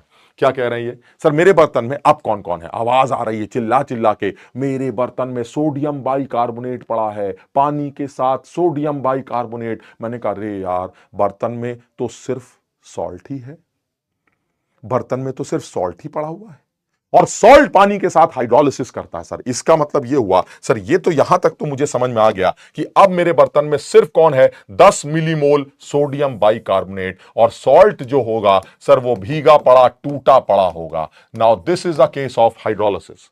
लेकिन सर हमने पढ़ा है Na+ से कोई उम्मीद नहीं करेंगे, बाइकार्बोनेट चालू होगा। लेकिन जो आदमी पढ़ा लिखा है वही तो जवाब दे पाएगा। Sir bicarbonate is amphiprotic sir, amphiprotic लेता भी है पानी में, H+ देता भी है, और ऐसे में एम्फीप्रोटिक एनायंस की pH pK1 + pK2/2 से निकाली जाती है। समझ में तो कम आएगा, लेकिन जिनके आएगा उनको इतना मजा आएगा, वो सोचेंगे ऐसा था आयनिक और हमने क्या सोचा था। क्योंकि उनको और मुझे भी हमेशा जब मैं पढ़ाता था, जब मैं पढ़ता था, इनफैक्ट कई सालों तक जब मैं पढ़ाता था, तो मुझे ऐसा लगता था कैसे बच्चे को रटाएंगे, क्योंकि खुद ही समझ में नहीं आता। कैसे बच्चे को किस मुंह से बोलेंगे कि पिछले सवाल में pH का ये आंसर बनेगा, ये formula pK + log conjugate by acid। कैसे उसको समझाएंगे कि उसके पिछले वाले सवाल में pH का -log √K1C। कैसे उसको समझाएंगे कि तीसरे केस में pH का ये फॉर्मूला बनेगा। कैसे उसको समझाएंगे चौथे में बदल जाएगा, पांचवें में। वो तो जान ही ले लेगा कि सर मास्टर जी क्यों मजे ले रहे हो, हर सवाल में pH का नया फॉर्मूला लगाते हो, तुम्हें पता कैसे चलता है कि pH का कौन सा फॉर्मूला लगेगा। वो बहुत दिनों बाद धीरे धीरे करके समझ में आया। अब ये बर्तन खुद बता देगा कि फॉर्मूला कौन सा लगाना है। ये बहुत दिनों बाद समझ में आया। ये बर्तन बताएगा आपको, अंदर से आवाज आ रही है एम्फीप्रोटिक, फॉर्मूला लगाओ, बेसिक बफर, फॉर्मूला लगाओ, pH का एसिडिक हाइड्रोजन, खड़ाक से फॉर्मूला लगाओ। सर मुझे 2-3 फॉर्मूले याद करने कुछ नहीं करना सर, सबसे आसान चैप्टर है सर, बच्चों की जान सूखती है जिस चैप्टर में, वो सबसे आसान चैप्टर है। सिर्फ आवाज सुननी आनी चाहिए। जिसको बर्तन की आवाज सुननी आती है, जिसको थोड़ा बहुत गुणा भाग करना, थोड़ा बहुत लॉग शॉग लेना आता है, और जिसको ये पता है कि कौन किससे रिएक्ट करके कितना बचता है कितना घटता है, कुछ नहीं उसके लिए। मोहित कह रहा है सर मैं बता नहीं सकता, बहुत मजा आ रहा है। मोहित की बात से लग रहा है ये कुछ उस तरह के मजे ले रहा है जैसे वो 3 इडियट में नहीं था वो कि तुम इतना मुस्कुरा क्यों रहे हो। सर हमें बड़ा अच्छा लग रहा है सर, बचपन से हूं सर, कुछ कुछ वैसे ही लग रहा है। नहीं नहीं, एक बच्चा कह रहा है सिर्फ बर्तन की आवाज सुननी है। हाँ, बर्तन की आवाज सुनने के बाद मान लो बर्तन कुछ बोलेगा तो करोगे क्या बे? तो फॉर्मूले भी तो याद करने पड़ेंगे। ओफो, बर्तन के साथ कुछ थोड़ा बहुत पढ़ के भी तो जाना पड़ेगा।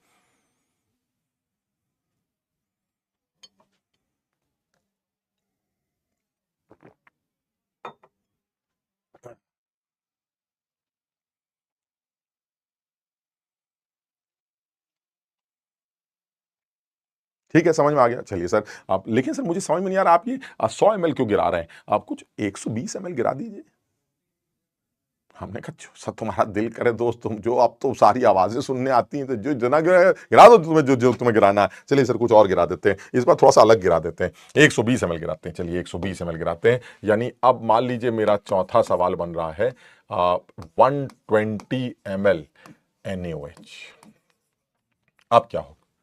तो मैंने कहा देखो ऐसा है, अब मजे मत लो, होना एक ही है, रिएक्शन।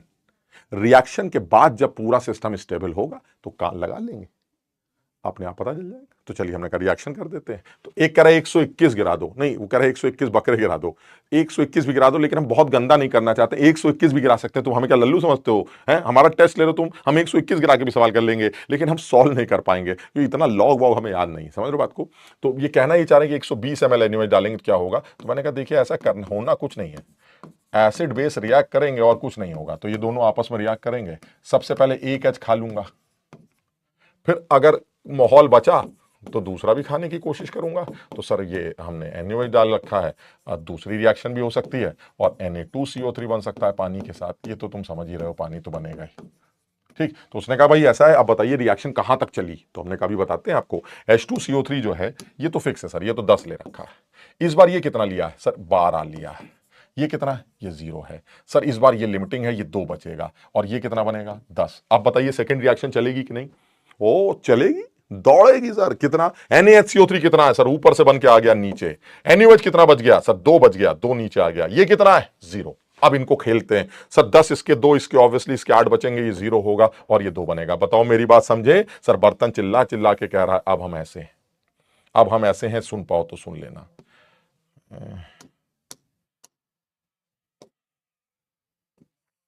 समझ रहे हो बात को? बर्तन चिल्ला चिल्ला के कह रहा है कि हम ऐसे हैं। कैसे हैं? अब हमारे पास कौन है? हमारे पास सर ये 2 लोग हैं सर।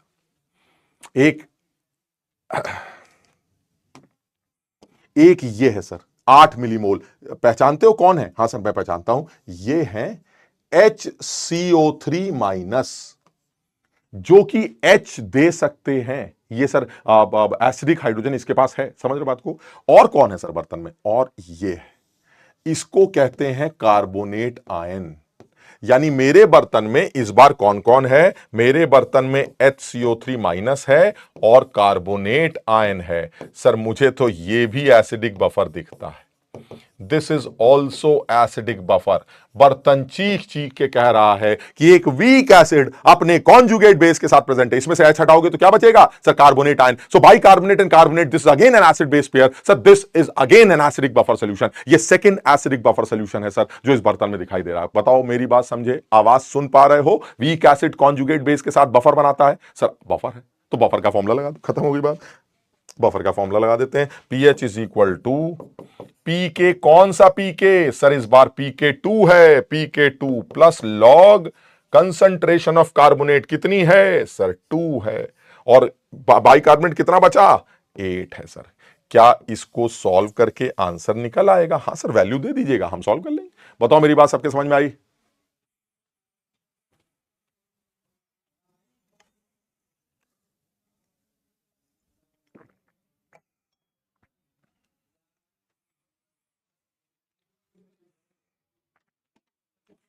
आलिया अशरफ लिख रही सुसाइड। आलिया हमारे लिए कह रही हो? सर आप सुसाइड कर लीजिए सर, खत्म करिए झंझट से। कहाँ झंझट में पड़े, क्योंकि अब मैं ऐसा सवाल पूछने वाली हूं। तो ये सर बफर कैसे है ऐसे? हाँ सही बात है, ऐसे सवाल सुन के तो आदमी सुसाइड ही करेगा। अरे भाई पहचानो, यही तो सीखना था इस पूरे चैप्टर में, यही चीज सीखनी। आएगा अभी, अब और करेंगे। अब सोचो ये सवाल जो है एक ऐसा सवाल था जिसमें 2 एसिडिक हाइड्रोजन थी। यही सवाल 3 एसिडिक हाइड्रोजन का होता है, H3PO4 वाला, तो और लंबा चलता। ये बनेगा, पहले बफर बनेगा, फिर एम्फी प्रोटी, फिर बफर बनेगा, फिर एम्फी प्रोटी, ये होगा वो होगा। तो लगाते जाओ लगाते जाओ लगाते जाओ, खेलते जाओ। क्या है, समझो बात को। समझ में आया सर? चलिए सर ठीक। सर ये और बता दीजिए कि ये जो 120 ml आपने गिराया, क्या इससे ज्यादा भी आप गिरा सकते थे? हाँ सर बिल्कुल गिरा सकते थे। चलिए सर अब और ज्यादा गिराते हैं। नेक्स्ट पार्ट पे आते हैं, 5वें पार्ट पर। और ज्यादा गिराते हैं, 200 ml ले लेते हैं। 200 ml NaOH गिराएंगे तो क्या होगा? मैंने कहा कुछ नहीं होगा, रिएक्शन होगी। कितनी बार बताएं? H3PO4 जो है वो NaOH जो ऊपर से गिर रहा है उससे रिएक्ट करेगा। पहले एक H खाने की कोशिश करेगा, पानी बनाएगा। अगर NaOH बच गया तो दूसरा भी खा जाएगा। NaHCO3 NaOH जो बच गया उससे रिएक्ट करके Na2CO3 बना देगा। बहुत बढ़िया। बताइए कौन कितना है सर? देख के समझ में आता है। ये तो 10 ही है सर। इस बार ये 20 है, दिख रहा है 200 इंटू 0.1 और ये 0। क्या होगा सर? ये खत्म हो जाएगा, ये 10 बचेगा, ये 10 बनेगा सर। ऊपर से 10 नीचे आ जाएगा। ये कितना बच गया? 10 आ जाएगा। ये कितना है? 0 सर। अब ये भी खत्म, ये भी खत्म, ये बना 10। अब बताइए समझ में आया? अब आपका बर्तन क्या कहता है सर? बर्तन ये कहता है कि हम बचे, जो सुनना सुन लो। ये बर्तन, अब ये बर्तन क्या कहता है? ये बर्तन कहता है मेरे पास जो है, कान लगाइए, कान लगा के सुना। अब वो कहेगा भाई मेरे पास कुछ है ही नहीं, सिर्फ ये Na2CO3 पड़ा हुआ है। Na2CO3 पानी के अंदर। हमने कहा भाई एक सेकेंड, Na2CO3 तो सॉल्ट होता है। अब एक कह रहा गड़बड़ हो गई। अच्छा, अब ये गड़बड़ तुम देखते हो क्या? गजब आदमी हो यार।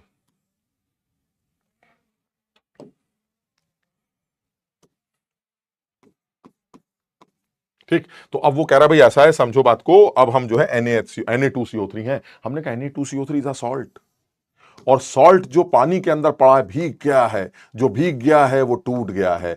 Na+ से तो कोई उम्मीद नहीं है, लेकिन कार्बोनेट हाइड्रोलाइज करेगा। Sir this is a case of polyanion. पता नहीं आपको याद है कि नहीं सर, आप याद ही नहीं करते हैं इन बातों को। Sir this is a case of polyanion. The hydrolysis of polyanion, क्या सीखा था सर?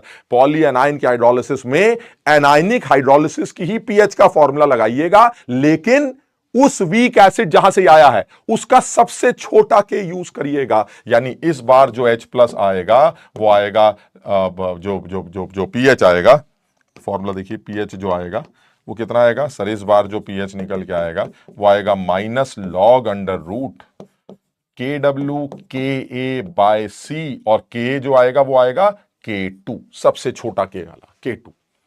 समझे बात को? और C कितना आएगा सर? ये भी लिख के दिखा दीजिए, C कितना आएगा? C होगा कार्बोनेट की कंसंट्रेशन। कार्बोनेट के मोल्स कितने हैं? कार्बोनेट के मोल्स 10 हैं, जितना इसके उतने कार्बोनेट के 10 मिलीमोल, ठीक।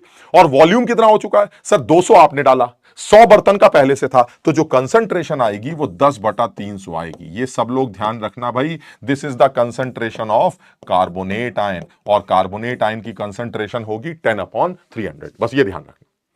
मतलब अब ये सब बताने की चीजें नहीं है यार, ये समझो बात को। जो बच्चा आईआईटी पढ़ना चाहता है, जो बच्चा अच्छे इंजीनियरिंग कॉलेज में जाना चाहता है, वो बच्चा कम से कम इतनी बेसिक बातें सीख के गया है कि सर जो भी सॉल्ट बनाएगा उसी से कार्बोनेट आयन आएंगे। तो सॉल्ट के जितने मोल हैं उतने ही कार्बोनेट के मोल्स होंगे, लेकिन क्योंकि वॉल्यूम हमारा 300 ml हो चुका है, तो कंसंट्रेशन जो होगी कार्बोनेट की वो 10/300 से निकाली जाएगी, 1/30।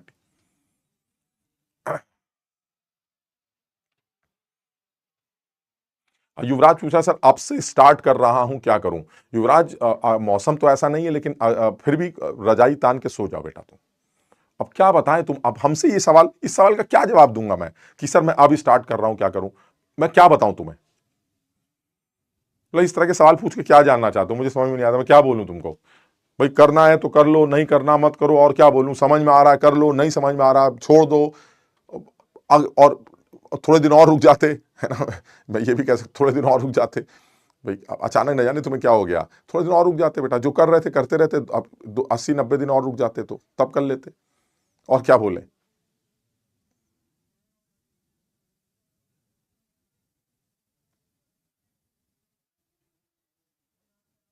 समझ में आया? अच्छा ये स्पैमर हो सकता है। अच्छा यार ये सब ना हमें असल में आता नहीं है यार, हमसे बताने में आता नहीं। जैसे हम साथ में बैठते हैं, जैसे सारे टीचर्स कुछ कुछ बैठे हैं, मैं बैठा हूँ और सर बैठे हुए हैं, तो ये सब आता है कि आज क्लास में स्पैमिंग हो रही थी, तो मुझे ये समझ में नहीं आता है, आता था, अब हल्का हल्का समझ में आने लगा, क्योंकि मैंने कभी इस तरह से बहुत ज़्यादा देखा नहीं। तो मुझे ये समझ में आया था स्पैमिंग हो रही थी, क्या मतलब क्या हो रहा था यार, मुझे समझ में नहीं आता कि स्पैमिंग हो रही थी, स्पैमिंग हो रही थी। मैं हमेशा ये सोचता था यार चैटिंग वैटिंग हो रही थी, अब इसमें स्पैमिंग क्या हो रही है? तो अब समझ में आता है स्पैमिंग का ये सब मतलब होता है। स्पैमर का मतलब है वो आदमी जो टीचर को पढ़ाने से डेविएट कर दे, उसे स्पैमर कहते हैं। समझ बात को? अब चाहे वो गाली गलौज लिख दे, चाहे वो टीचर की तारीफ करके कर दे, जैसा कर दे, टीचर को पढ़ाने से डेविएट कर दिया जाए, that is known as spamming. ये है इसका मतलब, सीधी सी बात। समझ रहे हो बात को? द्रोणा बैच, हाँ द्रोणा बैच, द्रोणा में लेकिन ठीक है, माहौल अलग था, है ना? अलग मतलब इतना नहीं पता चलता था यार, तब भी नए थे, समझो बात को। तो ये बहरहाल ये तो इसको सॉल्व कर सकते हैं, और इसको सॉल्व करके जो है वो एनू, अब इसके पीएच निकाल लेंगे। तो ये देखो ये वाला केस बन गया। अब देखो एक अच्छा केस, और एक और अच्छा केस बना रहे, थोड़ा सा और डाल देते हैं सर, क्या एनयूएच कम पड़ रहा है? हमने कहा नहीं, तो कह रहा सर थोड़ा और डाल देते, तो चलिए थोड़ा सा और, यानी अब हम छठा केस और बना रहे हैं, बड़ा अच्छा केस हो गया सर, 6 केस और बना रहे हैं। अच्छा इसमें भी तुम्हें याद होगा कि जो कार्बोनेट आयन है, क्यों इसमें हम सबसे छोटा के लेते थे? सबसे छोटा इसलिए लेते थे क्योंकि जो हमारा फर्स्ट हाइड्रोलिसिस कांस्टेंट होता था के एच, वो KW/K2 होता था, और वो K1 को दबा, नीचे वाले को दबा देता था, ठीक। तो अब यहां पर अगर आपने इसके अंदर NaOH और ले लिया, मान लीजिए अब आपने छठा केस ले लिया जिसमें तो कुछ भी ले लेते हैं 300 ml NaOH, 300 ml NaOH, तो क्या होगा? तो 300 ml NaOH अगर आप लेते हैं तो सर देखिए कुछ नहीं होगा, होगी तो रिएक्शन H2CO3 NaOH से रिएक्ट करेगा। सबसे पहले एक H खिला देंगे, NaHCO3 प्लस पानी बना देंगे, और उसके बाद सर NaHCO3 अगर NaOH बच गया तो फर्दर रिएक्ट कर जाएगा और Na2CO3 बना देगा पानी के साथ। अब बताइए कौन बचा कौन नहीं बचा? तो हमने कहा बता देते हैं, ये 10 है, ये 30 है, ये 0 है, ये 0 है, ये 20 है, ये 10 है, 10 नीचे आ जाएंगे, 20 नीचे आ जाएगा, और ये 0 हो जाएगा। अब ये भी 0 हो जाएगा, ये 10 हो जाएगा, ये 10 हो जाएगा। सर अब आपका बर्तन आपके सामने है, ये आपका बर्तन। अब आपके बर्तन में कौन कौन है? सर मेरे बर्तन में एक तो ये सॉल्ट है, पॉली एनायन वाला, हाइड्रोलिसिस वाला, ठीक, और एक हमारा NaOH साफ सुथरा बचा हुआ है। तो अब आप आंसर कैसे निकालेंगे? अब तो सर इसका मतलब है एक तो कार्बोनेट आयन के हाइड्रोलिसिस से OH माइनस निकलेंगे, एनायन के हाइड्रोलिसिस से OH निकलते हैं ना, तो कार्बोनेट आयन की हाइड्रोलिसिस हो रही होगी, यानी ये सीन बनेगा कि सर एक तो कार्बोनेट आयन की हाइड्रोलिसिस हो रही होगी, तो ये पानी से रिएक्ट कर रहा होगा और HCO3 माइनस बना रहा होगा, OH माइनस रिलीज हो रहे होंगे, ठीक। और HCO3 माइनस जो है वो फर्दर पानी से रिएक्ट करने की कोशिश करेगा, जो पॉली एनायन का केस था, H2CO3 बनाएंगे, OH माइनस रिलीज होगा। आपने ये बताया था, मैं पिछली बात की रिवाइज कर रहा हूं, आपने बताया था इस आदमी का जो K वैल्यू होता है वो KW/K2 होता है, और इसका जो K होता है वो KW/K1 होता है, और आपने बताया था K1 बड़े होने से ये छोटा हो जाता है, तो ये वाले OH इसको सप्रेस कर देंगे। इसका मतलब ये सेकंड इक्विलिब्रियम तो खत्म हो जाएगा, जो भी OH होंगे वो फर्स्ट इक्विलिब्रियम से आएंगे, इसीलिए तुम K2 यूज करते थे, अभी हमने कहा, ठीक। अब क्या है कि सर अब OH भी बच गया है, तो जो OH बच गया है वो इसको भी सप्रेस कर देगा और इसको भी खत्म कर देगा, मैं ये बताना चाह रहा हूं। यानी कहने का मतलब ये हुआ, in presence of NaOH the hydrolysis of this sodium carbonate ये खत्म हो जाएगी। यानी अगर कोई मुझसे पूछता है कि सोडियम कार्बोनेट की हाइड्रोलिसिस NaOH की प्रेजेंस में अच्छी होगी या खराब, तो साफ कह दीजिएगा कि NaOH की प्रेजेंस में सोडियम कार्बोनेट हाइड्रोलाइज इसलिए नहीं कर पाएगा क्योंकि कार्बोनेट की हाइड्रोलिसिस से OH बनेंगे और इन OH को घबराहट होगी जो पहले से NaOH प्रेजेंट है उन OH से, and because of this common ion all these reactions are stopped and the finally pH will be decided by the NaOH। So यहां से pH कौन डिसाइड करेगा? OH। अब बताइए NaOH से OH कितने बचे? सर 10, लेकिन कंसंट्रेशन कितनी है? 10 बटा वॉल्यूम कितना होगा? 300 और उसका 100, 10 बटा 400। बस ये ध्यान रखना भाई, यानी जो OH माइनस की कॉन्सेंट्रेशन बची है वो 10/400 है। यहां से आप POH निकालिएगा और POH से आप pH निकालिएगा, खूबसूरत आंसर आ जाएगा। समझिए बात।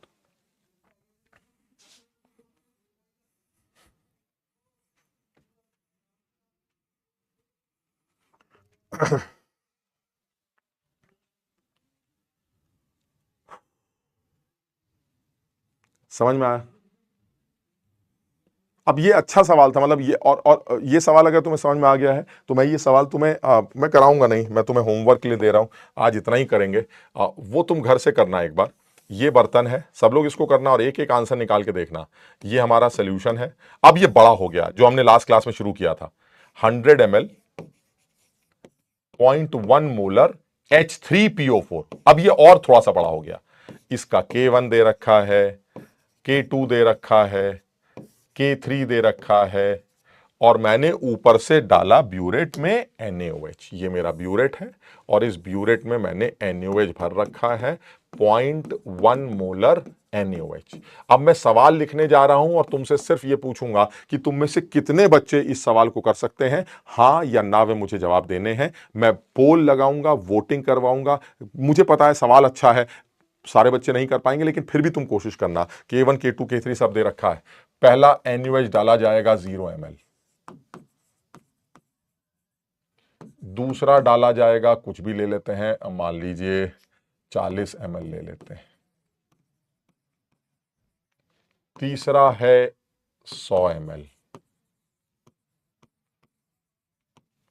चौथा है 160 ml, पांचवा है मान लीजिए 200 ml, छठा है 250 ml, सातवां है 300 ml और आठवां है 400 ml। पहले इत्मीनान से सोच लो, है ना, और सोच के बताओ तुम में से कितने लोग इन सारे सवालों के आंसर लिख सकते हैं। और ओरल किया जा सकता है, मतलब जो बच्चा कॉन्फिडेंट होगा वो इन सवालों को ओरल ही कर सकता है कि सर कहीं कोई झंझट नहीं है, मैं आपको सारे आंसर बता सकता हूं। तो सब लोग एक बार सोचो, सोचने के बाद मैं एक छोटा सा पोल लगा रहा हूं। पोल में तुम्हें मुझे बताना है कि ये कितने लोग इस सवाल को कर सकते हैं, हां या ना में।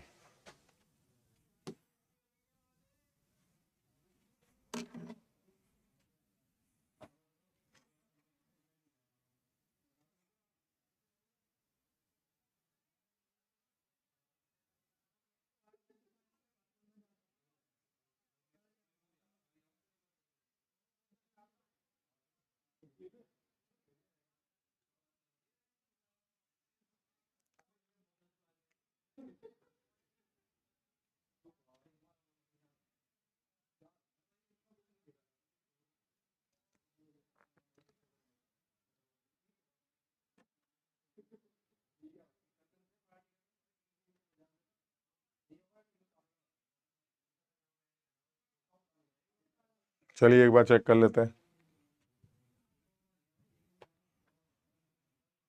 93%, शाबाश, बहुत बढ़िया। आप प्रयासियन बी पूछ रहे हैं कि क्लास कब तक होगी।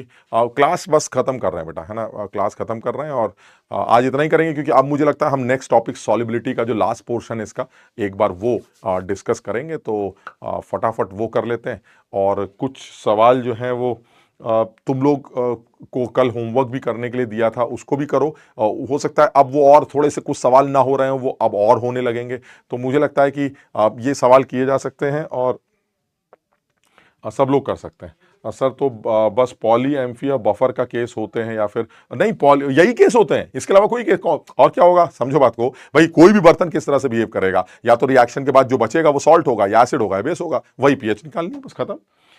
Love you sir. सर आपको परेशान करने में बहुत मजा आता है। रितेश, मिल जाओगे तो समझ में आएगा। निहारिका कह रही pH minus log around KWC/KB से निकालेंगे। KWC/KB, पीएच का ये कौन सा फॉर्मूला है निहारिका?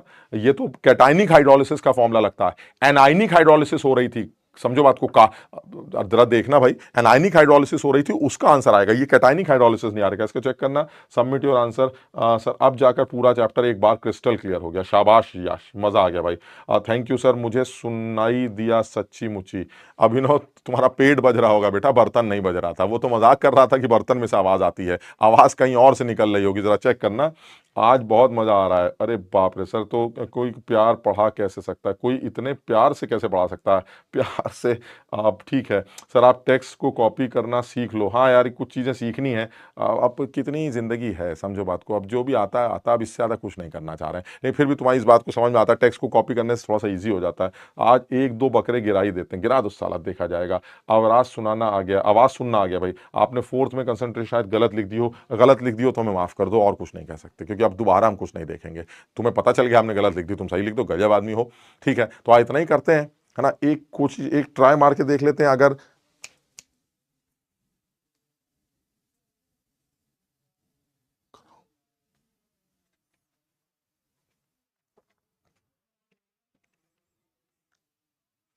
तो एक चांस मार के देखते हैं कि अगर कोई वीडियो कॉल हो सके, है ना, तो एक वीडियो कॉल करके देखने की कोशिश करते हैं।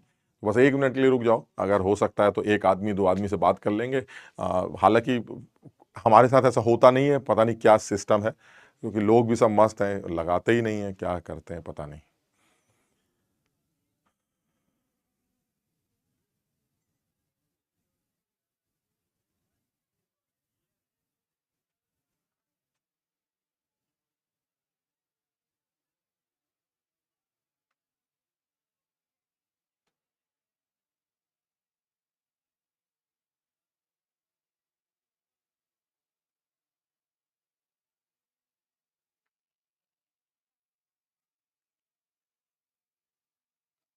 बस 1 मिनट बस।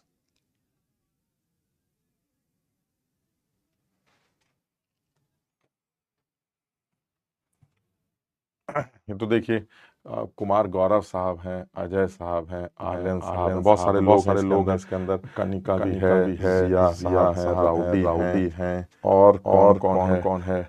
अरे किस, अजय गौर साहब मिल गए लग रहा है। आर्यन वाजपेयी, अजय गौर, आर्यन, बहुत बढ़िया। अरे अजय, मेरी आवाज आ रही है बेटा?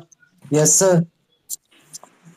मेरी आवाज आ रही है? यस सर, आ रही है। तुम्हारी नहीं आ रही अजय। सर आपकी आ रही है।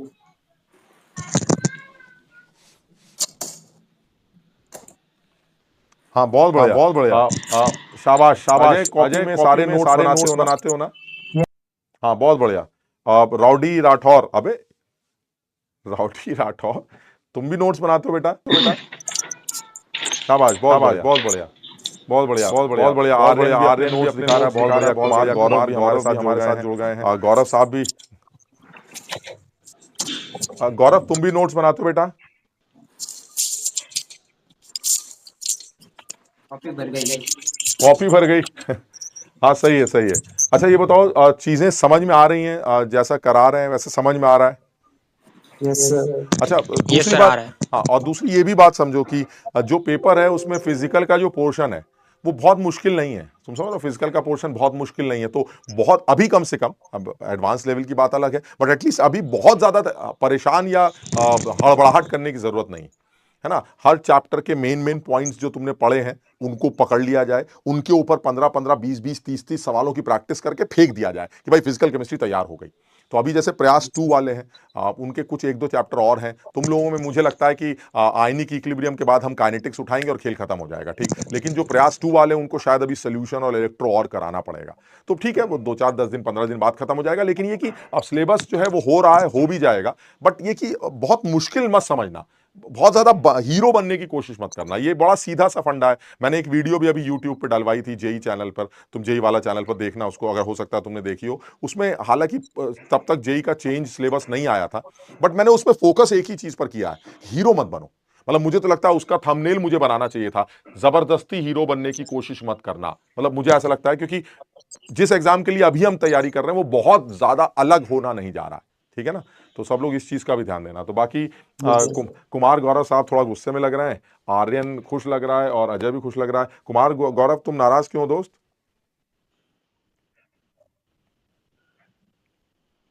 कुमार गौरव की आवाज नहीं आ रही है, चलो ठीक है। तो चलो अच्छा है, यस तुम लोगों से मुलाकात हो गई, बातचीत हो थैंक गई, यू और सर। आप थैंक यू सर। और कोशिश करो, खूब मेहनत करो, है ना, खूब मेहनत यस करो। सर। Thank you sir. एक बार और चांस मान लेते हैं, कोई नया आदमी मिल जाए। अरे ये लोग तो दोबारा आ गए, तो ये कहाँ से हटते हैं? हैं, कहाँ से हटोगे कुमार गौरव? तुम लोग डिस्कनेक्ट कर दो बेटा, यहां से देखते हैं। कुमार गौरव डिस्कनेक्ट कर दो बेटा, गौरव साहब दोबारा आ जाएंगे।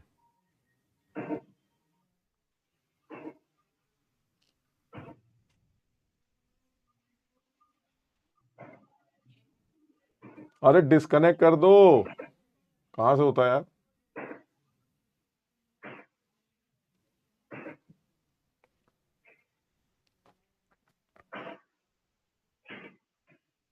आईआईटी बॉम्बे आ गया, हाँ। अच्छा ये ऐसे ऐसे ऐसे आ जाएगा, ठीक। और भी टिक कर देते हैं। सचिन, हर्ष, बहुत बढ़िया, जल्दी से आ जाओ भाई। पंडित जी, मुजस्सम, शोएब, स्वागत, मोहित, जल्दी से बताओ और कौन कौन। अर्पित, बहुत सारे लोगों से मिल लगा देते हैं, कोई ना कोई तो मिल ही जाएगा, है ना। देखते हैं, जल्दी से एक और भी लगा देते हैं।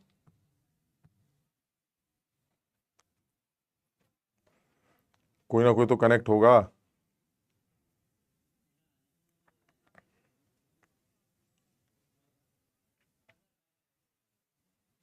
अरे कनेक्ट हो जाओ भाई, कोई उठा ही नहीं रहा फोन।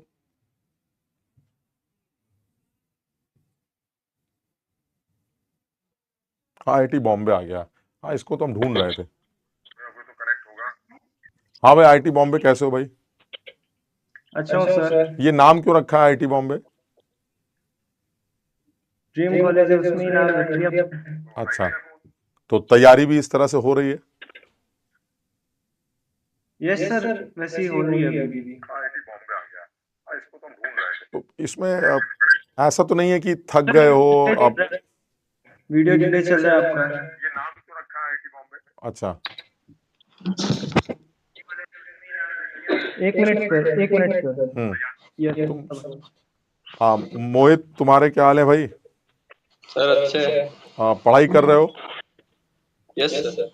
ठीक चल रहा है अभी? दो जैसे 80-90 दिन बचे हुए हैं, 80-85 डेज बचे हैं, तो लग रहा है कि कवर कर लोगे और हो जाएगा सिलेबस, और अच्छा स्कोर कर सकते हो? यस सर, अभी तो अच्छा चल रहा है। हाँ क्योंकि देखो बड़ा सीधा सा है, मुझे ऐसा लगता है physical chemistry, organic chemistry, inorganic chemistry में सबसे ज्यादा हल्का मामला जो है फिजिकल केमिस्ट्री का ही होता है यार। मतलब ठीक है, क्योंकि उसमें बहुत ज्यादा रटना नहीं है, झंझट नहीं है, आता है तो आता है, नहीं आता तो नहीं आता हम। बट ऑर्गेनिक इनऑर्गेनिक को भी अब साथ में कवर कर लो, मतलब जितना टाइम बचा है इसमें तीनों चीजों को कवर कर लो बस। और हो सकता है कुछ चीजें छोड़नी पड़ जाए, पॉसिबल है कि सर एक आध चैप्टर छोड़ने पड़े, छोड़ दो, बट ये कि कम से कम जितना करके जाओ वो मस्त करके जाओ। मुझे लगता है कि पेपर बहुत ज्यादा टफ नहीं आने वाला है, पेपर हर बार जैसा आता है वैसे ही आएगा और तुम लोग अच्छा कर सकते हो, है ना। तो बाकी आप रिवीजन करते रहो, और क्लास का तो अब तुम्हें पता है, तुम रेगुलर क्लास करते हो, सारी रेगुलर अटेंड करते हो क्लास, या फिर लेक्चर रिकॉर्डेड देखते हो? अभी तो लाइव कर। नहीं, आज तो लाइव ही कर रहे हो। अभिनव, आईआईटी बॉम्बे, तुम लाइव सर। हमेशा लाइव करते हो? Yes sir. तो तुम लोग की तो 4-4 क्लासेस हो जाती होंगी, और तुम में से कुछ बच्चे ऐसे भी हैं शायद जो जीओसी करने प्रयास 3 में भी आते हैं, उनकी 5 हो जाती होंगी। नो सर, प्रयास 2.0 से ही है, लाइव ही करते हैं, एज पॉसिबल लाइव ही करते हैं। अच्छा। अभी लाइव करना ही ज्यादा बेटर है, रिकॉर्डेड में फिर बैकलॉग हो जाता है। हाँ, फायदा कुछ नहीं। सही है। चलिए ठीक है, तो चलो बहुत बढ़िया, और मेहनत करो और कोशिश करो, है ना। All the best. तो फिर मौका लगेगा, फिर दोबारा भी बात करेंगे, और दूसरा मुलाकात करनी है जब आईआईटी का रिजल्ट आएगा, तो उसके बाद एक बढ़िया जश्न मनाया जाएगा, तब जश्न में मुलाकात होगी, है ना। यस सर, जरूर। चलो बिल्कुल ठीक है, ऑल द बेस्ट, खुश रहो भाई। Thank you sir. तो बहुत सारे थैंक यू बच्चे सर। कह रहे हैं कि वो लाइव ही क्लास कर रहे हैं, ना। तो ज़्यादातर बच्चे लाइव क्लास कर रहे हैं, और जो नहीं कर रहे हैं वो अपना रिकॉर्डेड भी देख लेते होंगे। लेकिन मैं कई बार बोल भी चुका हूँ, अगर रिकॉर्डेड भी देखते हो तो कम से कम नीचे एक हल्का सा मैसेज डाल दिया कि हाँ सर समझ में आ गया, ताकि ये लगे कि कितने लोग देख भी रहे हैं। पता ही नहीं चले कितने लोग देख रहे हैं। तो जो भी लाइव देख रहा है या रिकॉर्डेड भी देख रहा है, तो हल्का सा एक मैसेज कमेंट में डाल दिया, हाँ सर समझ में आ गया, बहुत बढ़िया, ये वो करके, ताकि पता चल जाए कि कितने लोगों ने देखा, है ना। तो कोशिश करो कि सारे लेक्चर्स कवर कर लिए जाए, है ना। तो चलो ठीक है भाई, थैंक यू सो मच।